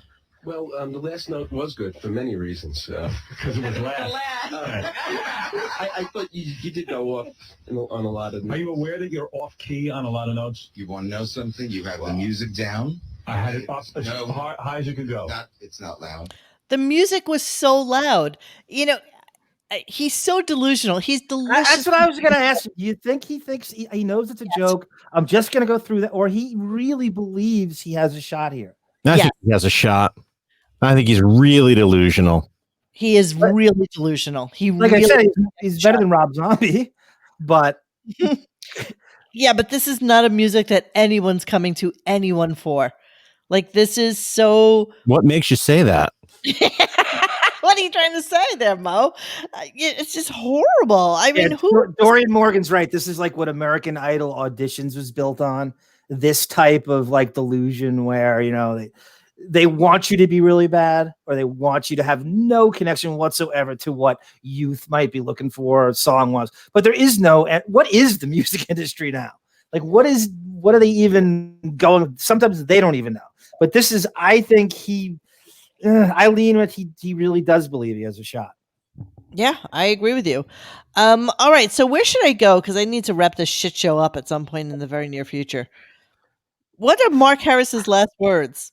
Oh God! So this is as he is deathbed. He left a audio message on his deathbed to America, and slipped it to. There's 2 of them. Okay, so what I want to do is do Mark Harris's last words, followed by Mark Harris 2 years too late tribute. Oh, that's okay. That's Gary. We did that a little bit, but that tells you kind of what happened to him. Right. And Gary. Oh, remember when they launched into a weird tribute to him? They had no connection to the old show. The Morrissey list and the no red flag list, and none of these names can be brought up, and nobody's invited to the birthday bash. But somehow they decide they're going to do a Mark Harris tribute. This crazy impromptu, out of nowhere thing. I feel that it was because we had mentioned it. I'm not going to lie. Like, I feel like I agree. I have no impetus for it. Because, there was a moment there where we didn't know if he was dead. They had mentioned it somewhere on Facebook, and you told me that he was dead, but I couldn't find it anywhere. Like, there were no obituaries or anything. Couldn't prove it. Yep, nothing. So we didn't know, and I know we had a couple of threads about it, and we talked about it on a couple of shows, but I don't think that we knew for sure. So I do want to do Mark Harris's last words, and then I'm going to follow it up with Mark Harris 2 years too late, and that's what we're going to end our show with tonight on Mark Harris. Let me ask you a question, Monique. I had a friend who committed suicide, and I used to work with, and it was really sad. And I went and I looked for stuff on it. I started to, look on the internet. Where's this written? I wanted to see an obituary. I wanted to see what kind of life. It was completely scrubbed. There was nothing. So can you just not have that? And your parents or your next of kin can just choose to not have. No, here's the way it works. The only way anybody's going to know you died without going through like death records, which I wouldn't know how to do, but is either A, you're in the newspaper because you committed suicide or you were in a car accident or something like that. B, there's a page on like legacy.com, which is, I think, something that funeral parlors use now so that people can write memorials. And It's where the obits are. If you put an obit in, it just automatically goes to legacy. And then exactly, and or that you wrote an obit. But other than that, there's really no way to actually have information. There really isn't. I couldn't find shit on this guy, and it reminds me of this, where it was completely scrubbed and nothing. Sometimes I'm amazed at what you can't find on the internet more so than what you can. Right. I mean, they still have my father as alive, so they don't know, because they never did an obituary and never did anything for. So people just don't know. So so unless he offed himself or something happened to him that was kind of horrible, or that the family mentioned it, you wouldn't know. You just wouldn't. Are they more inclined with suicides to not show that in any way, shape, or form? That it's a more sensitive topic, and if you jump off the 44th floor of a fucking building, that's going to be right. Richard Bell's brother. Yeah. Yeah. Or jump in front of a train, or something that's horrific. But people die every day from a car making a left-hand turn in Manhattan. And oh God, how bad was that? Jamie Raskin's son. You see that? His 25-year-old killed himself on New Year's. Horrible. The representative from Maryland. Oh, right. Yeah, that his was son horrible. killed himself on New Year's Eve. Ugh. Oh, I heard that his son died. I didn't know what happened. I didn't know it was suicide right either. in the middle of all that chaos. It's nicely selfish. God damn it. Good for him. All right, here we go. Thank you for that note of morbidity. While we Correct. They usually say they just In a high note. Put into words what has transpired today. Now, what is this? Where are these Mark Harris last words? What is this? Give me context. It's from his deathbed. They just put a smartphone in front of him. Chuck Schumer. Oh, fabulous. All right, here we go. It is very, very difficult to put into words what has transpired today. I have never lived through or even imagined an experience like the one we have just witnessed in this Capitol. Jesus. President Franklin Roosevelt set aside December 7th, 1941 as a day that will live in infamy. Unfortunately, this is his deathbed? We can now add January 6th, 2021 to that very short list. It's Chuck Schumer. I'm sorry. You suck. I had to. He sounds so much like Mark Harris, and I can't get it out of my mind. So I thought I'd do a little. I remember when I debated Motto.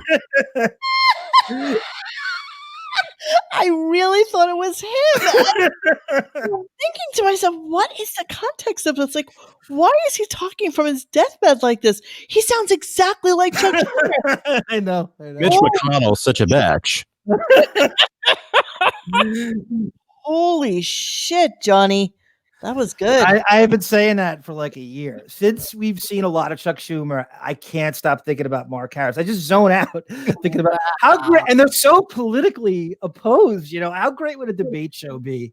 Mark Harris versus Chuck Schumer on like a diametrically opposed to and each my other. calls his wife mother. So Nancy Pelosi and I are gonna sing cabaret together. I thought Senator Cruz had a sad beard, and then I saw Mother. Yeah, Nancy Pelosi, you're disgraceful. Can't you see?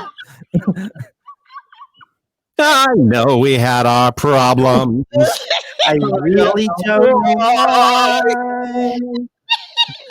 You're insecure, Stern. You really need a doctor. For your behind, maybe a doctor. All right, so Sorry about that. You guys are almost too good at this. Not gonna lie.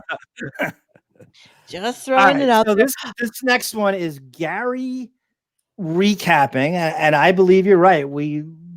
They bit off of us in some way. We put a team together. We put a team of 9. That's how I put some feels out in Vegas. I'm sorry, it doesn't have a good ending, Robin. Okay, So this is their tribute to him after they, I guess, looked around and sniffed out how he died and when he died because they didn't know for 2 years. Exactly. Right? Okay. Exactly. Here we go. Exactly. Guys, I said to the guys, whatever happened to the guy who used to be on our show? He said to the guys, "Whatever happened to the guy that used to be on our show?" I know, nice detail. Times. Just say whatever happened to Mark Harris, as if we wouldn't all fucking know who he's talking about. And he's pretending that he doesn't quite remember him anymore. It's the worst. You'd have to be senile not to remember him. Such a cunt. All right, here we go. All the time, Mark Harris. He married Martha Ray. Yes. What happened to him? I said to Gary, you got to find out what happened to Mark. We never hear from him or anything. Well, we've been trying to find out for 2 years. 2 years. Turns out he's dead. 2 years. We found out that he was dead like a year before that. So the fact that 2 years they're trying to find out because they couldn't call anybody. Gary's so fucking useless. Could have called Stuttering John. John knew. John knew. They're so fucking inept at their jobs. It's just. I think Gary Puppet would know before anybody. It's just shocking. It's shocking how inept they are at their fucking jobs. Oh, Mark. really? Oh, really? Yeah, he Robin? died. Robin, Okay. fake outrage. Oh my god! Wait, what? Oh, I lost the fucking clip. God damn it. Okay, I'm not going to pause it at all. I have to refresh. You know, guys, you can hate on me all you want. I'm sorry. I just I don't know why this happens. I should go onto a better format to do this fucking show. That's her. What I about know. CompuServe? What? I've heard things about moving from Prodigy to CompuServe. You know, don't make me hang up on you, Matt. You will. The story sounds fake, but it shows how desperate the show is for guests. They needed Mark Harris to call. And yeah, it was Horsetooth Beth, I think, had a theory that The guys, I said to the gotta run guys, it. I'm gonna run it. whatever happened to the guy who used to be on our show all the time, Mark Harris? He married Martha Ray. Yes. What happened to him? I said to Gary, you got to find out what happened to Mark. We never hear from him or anything. Well, Like he we've would been take his trying to call. find out for 2 years. Turns out he's dead. Mark. Really? Yeah, he died. But there was no obituary. Disappeared. Yeah. How did you actually find out he died, Gary? We got an email 2 years ago, and it just said, "Hey, 2 I years heard ago. Mark Harris died. You guys have any idea what's going on?" So I immediately called the couple of phone numbers I had for him, and they were disconnected. And then I sent it up to. We have a team that looks into this, and they said, "Yeah, we can't find anything. We can't find anything." Mark So Harris team. time went by. We were always kind of keeping an eye on it, and then it came up again a couple of weeks ago because we were working on a project for Channel 101 about people who we haven't seen in a while. And I have a friend. He's kind of like, he knows where all these wackos are. He kind of follows them. So I sent him a note. I go, "Anything on Mark Harris?" And he goes, "I got nothing." Came back to me like an hour later, and he found this Facebook page. Okay. And it was a bunch of people who knew Mark and were kind of lamenting the fact that he died. And then we turned out Mark had a friend named Barry. So we reached out to Barry, and Barry was he was his close friend from high school, but he was also like his medical proxy and everything. And Mark had a very sad ending, Robin. I hate to tell you. Oh. So he died in 2018. He was 2 really years. sick. He was living in Las Vegas. He had none of the money left. It was all gone. He spent most of his time laying in bed watching Fox News. And the last 6 to 8 months of his life were really, really bad. He had 4 heart attacks. He had COPD, and he got very heavy. And then he died. And no funeral, no service, no obituary. Mark said he wanted to be cremated. And, Mark had 4 daughters, didn't speak to 3 of them. So the ashes were sent to the one daughter that he had somewhat of a relationship with. This guy, Barry, who had been his close friend, reached out to the other 3 daughters. He said at first they were cordial, but then it just got weird, whatever that means. And then the last part is, Mark left Barry everything he had left, which was literally nothing, Robin. He left him some tapes, some memorabilia, and 15 chapters of a memoir that was not finished that Barry said you could never publish because there's allegations in there outing famous people in Hollywood that you couldn't even print the book. I need to read that. Wow. Hope he doesn't out me. I mean, I'm trying to keep that down low.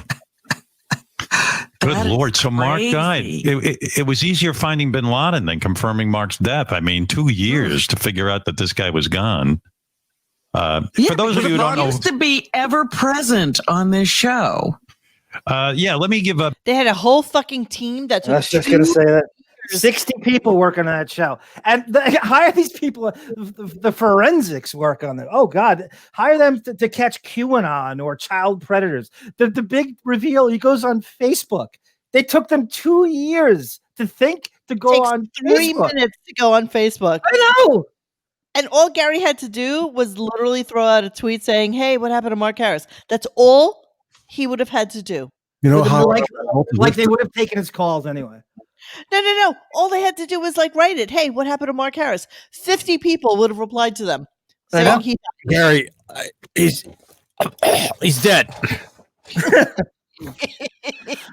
Unfucking believable. Well, But they acted like they would have taken his calls if he called the show. In the current state. It's so full of shit. It's so hard to listen to that. God damn it. Who are the other people that we're looking for to have back on the show? Well, the team was looking. Well, did they ever do that show? The Whatever Happened To show? Did we ever do it? No. Gary was saying we were prepping for a show, like a Whatever Happened To show. I think he says that all the time.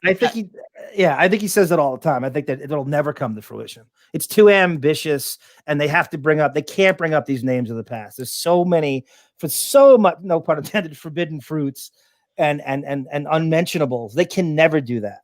What happened to, that's the first time I've heard Gary in years.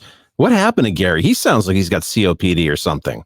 So Gary, I feel like might be a little bit addicted to painkillers, and he's had knee surgery, and now he's getting the other knee done, and he was having problems walking. He's a fucking mess, actually. Yeah. Yeah, He's been a chain smoker. Yeah, he smokes, he drinks, he's on painkillers. Fucking mess. He's a mess.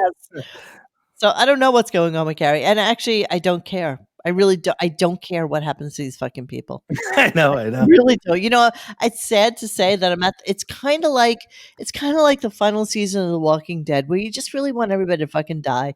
Just let the zombies rule the world and just fucking die. You just don't care anymore. I wanted that 2010.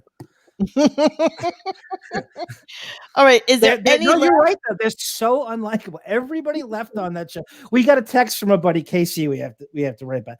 Everybody on the show is unlikable. How do we suck that neither of us? Because when I got that message, it was 2 a.m. Eastern time, and you started getting to that thing when someone texts you, it's too late. Then you put it off and put it off and put it off, and it's too much to go. That's what I did. It was too late to write back. It's not an excuse, but we have no excuse. We got to reconnect with him. Yeah, we have no excuse. We have to. Tiger Lily says something about one of your ex-boyfriends, Rush Limbaugh, and how his voice got like that. Killers. Yes, Rush Limbaugh's voice got like that when he was addicted to the pills. Then his hearing went from there. Yeah, well, she can't spell either. But everybody remotely likable from that show is gone. If you think about it. Anybody with charisma or a threat to Howard's primacy, everybody's gone. Now they're just a bunch of dislikable miscreants that, couldn't get another job if you fucking tried. Shitbag Morlocks with no talent or charisma. They must be thrilled that he signed for another 5 years. Oh, God. I still keep thinking back to, though, what Matt said about how Johnny Carson retired at Howard's age. And Howard still doesn't know when to fucking retire. And, makes you kind of think about what Monsoon always says about him being a little bit cash poor and wondering whether or not he has to work, or is it that his ego makes him or forces him to fucking still be relevant in some way. Is it work though? What that is? You're going downstairs and it's a show about him, about nothing. What else? What else are you gonna do? Right? It's 11 hours a week. I mean, is that really what Johnny Carson could have worked till he was 105 doing a show like that? No, Doesn't have to go in.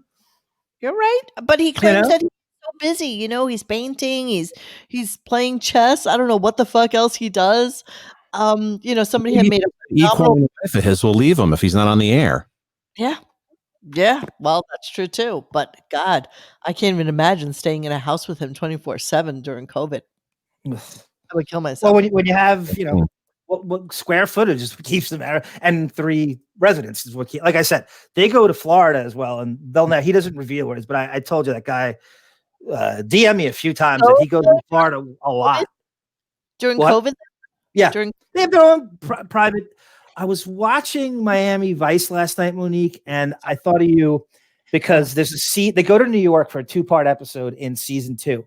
So there's a chase scene, and Don Johnson chases a guy from Lincoln Square all the way to the West Side.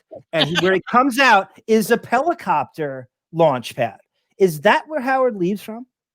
Oh, well, if it's the one on the west side, well, there's 2. They're almost equidistant to each other, east and west. There's one on, there's a 34th Street helipad on the east side, and then there's like a 42nd, 45th Street helipad on the west side, and then there's one downtown by Wall Street. So there's a couple of different places he could go from, but I would assume it would be the west side. Yeah, and so that's where I assume they leave from to do that. But I'm not necessarily sure he takes the helicopter anymore. I think he's too cheap. I think he went through like a hot moment where he did it all the time. Like when he was like at AGT and had to travel and be all over the place. Yeah. But I think as a general rule, he actually has a full-time staff of drivers who, well, now he doesn't go anywhere, so it doesn't really matter. But, I think what the move was that he would drive out there or be driven out there like on Wednesdays as soon as the show is over, and then come back on Sundays, go visit his parents for a hot minute, and then come back into the city. Yeah. That's my thought. You think we'll ever get like a Howard book, like a real biography of him, like a Steve Jobs type thing where we can find out some of this stuff? Yeah. Only once the NDAs are expired. That's the only time that's going to happen because he is an extremely litigious man. Yep. And so I think they're scared of him, honestly. He's so disabled in every way. There's nothing to relate to him that a commoner does every day. Everything he does is kind of fascinating. If you're into the sort of, lifestyles of the rich and famous, he has it all. He has all of that. I think every move he makes is this sort of disabled rich guy move. He can't even, he's got a dumb waiter. He takes, so I think even just like grocery deliveries out there, it's all we know nothing about what he does. No, nothing.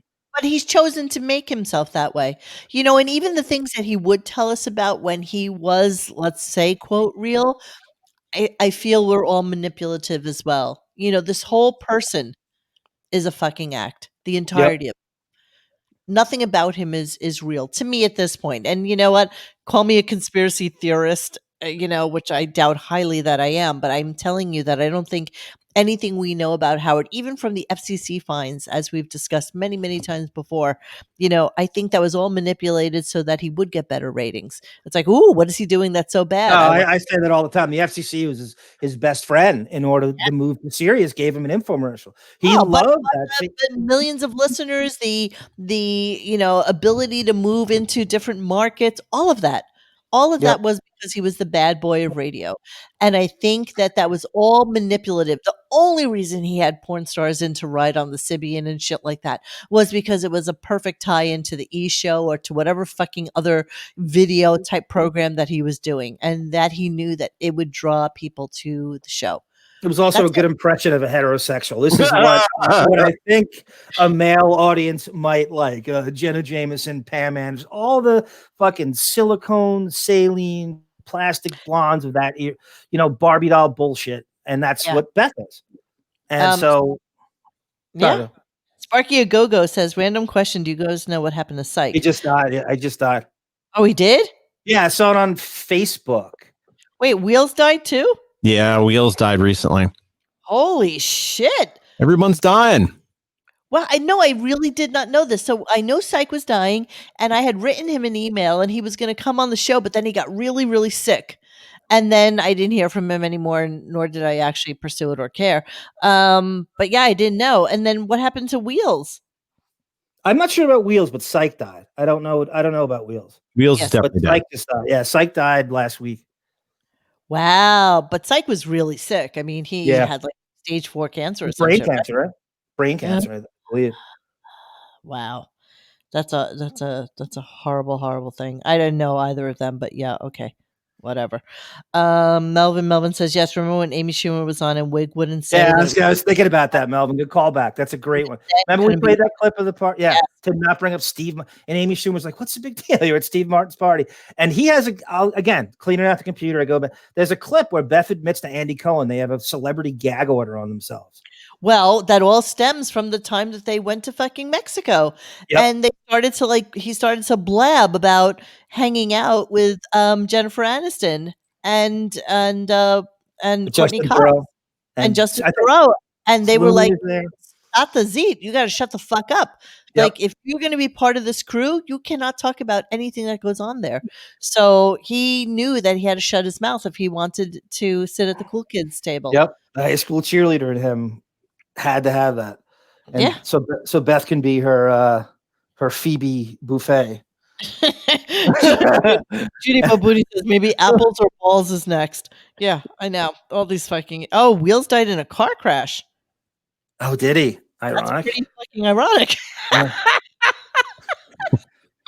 Professor X. That was my favorite line in the X-Men, the first X-Men movie, when Hugh Jackman says to Patrick Stewart as Professor X, goes, "So what do we call you, Wheels?"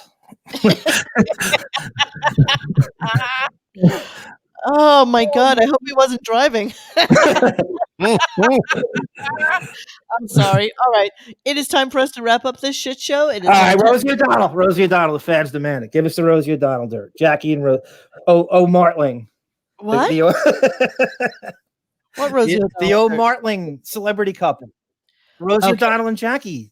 Rosie O'Donnell? What does Rosie O'Donnell have to do with this? You said that Jackie was banging Rosie O'Donnell. I did not. I said, yes, you did. I said, unlike what's his face? What's his name that we were talking about? The Italian guy, Jackie, Pat Cooper. Pat Cooper.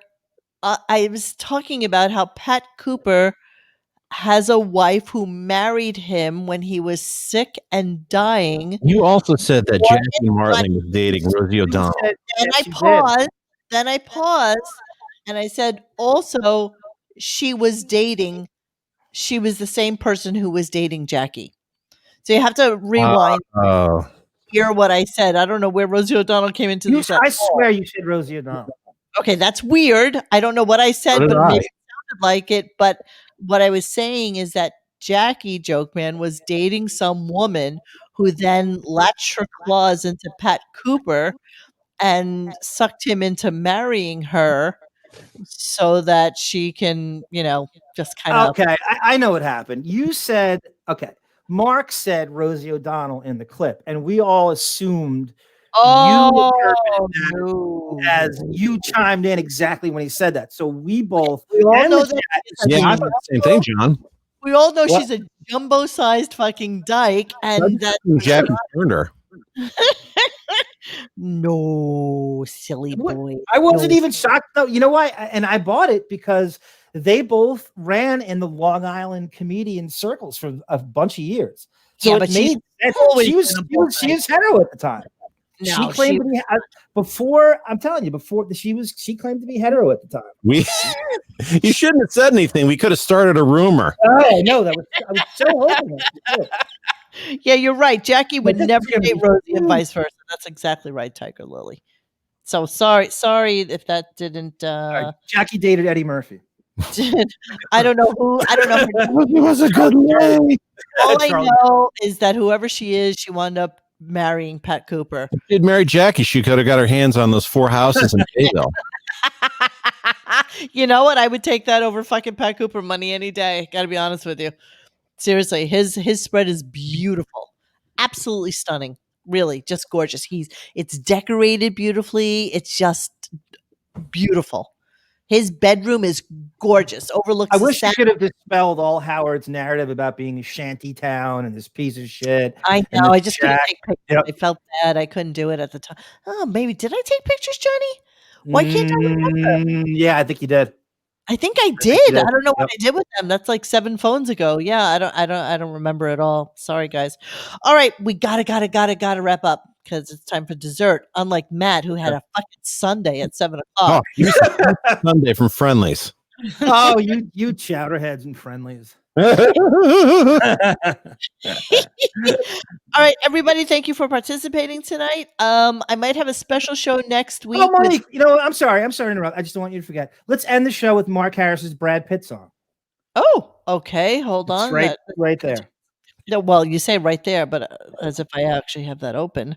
Hang on, we will do that right this moment.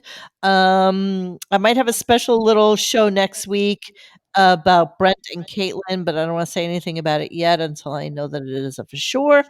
And then we'll get back to a little bit of weeks in review because God knows John and I have not listened to the show. Well, I can't wait to do another cleaning out the computer show though. That's mandatory. So Okay. what do you want? Mark Harris, Brad Pitt song? Yes, we'll end the show with that. I didn't even know this. I found this by accident the last 2 days, going over all this shit. I didn't even know this existed. Okay, well, okay, so good night, everybody. Thank you for joining us on this show. Yes, I promise we will call KC back. I would like to sniff him once again. And let's play this little I want to smell the Port Jefferson off him.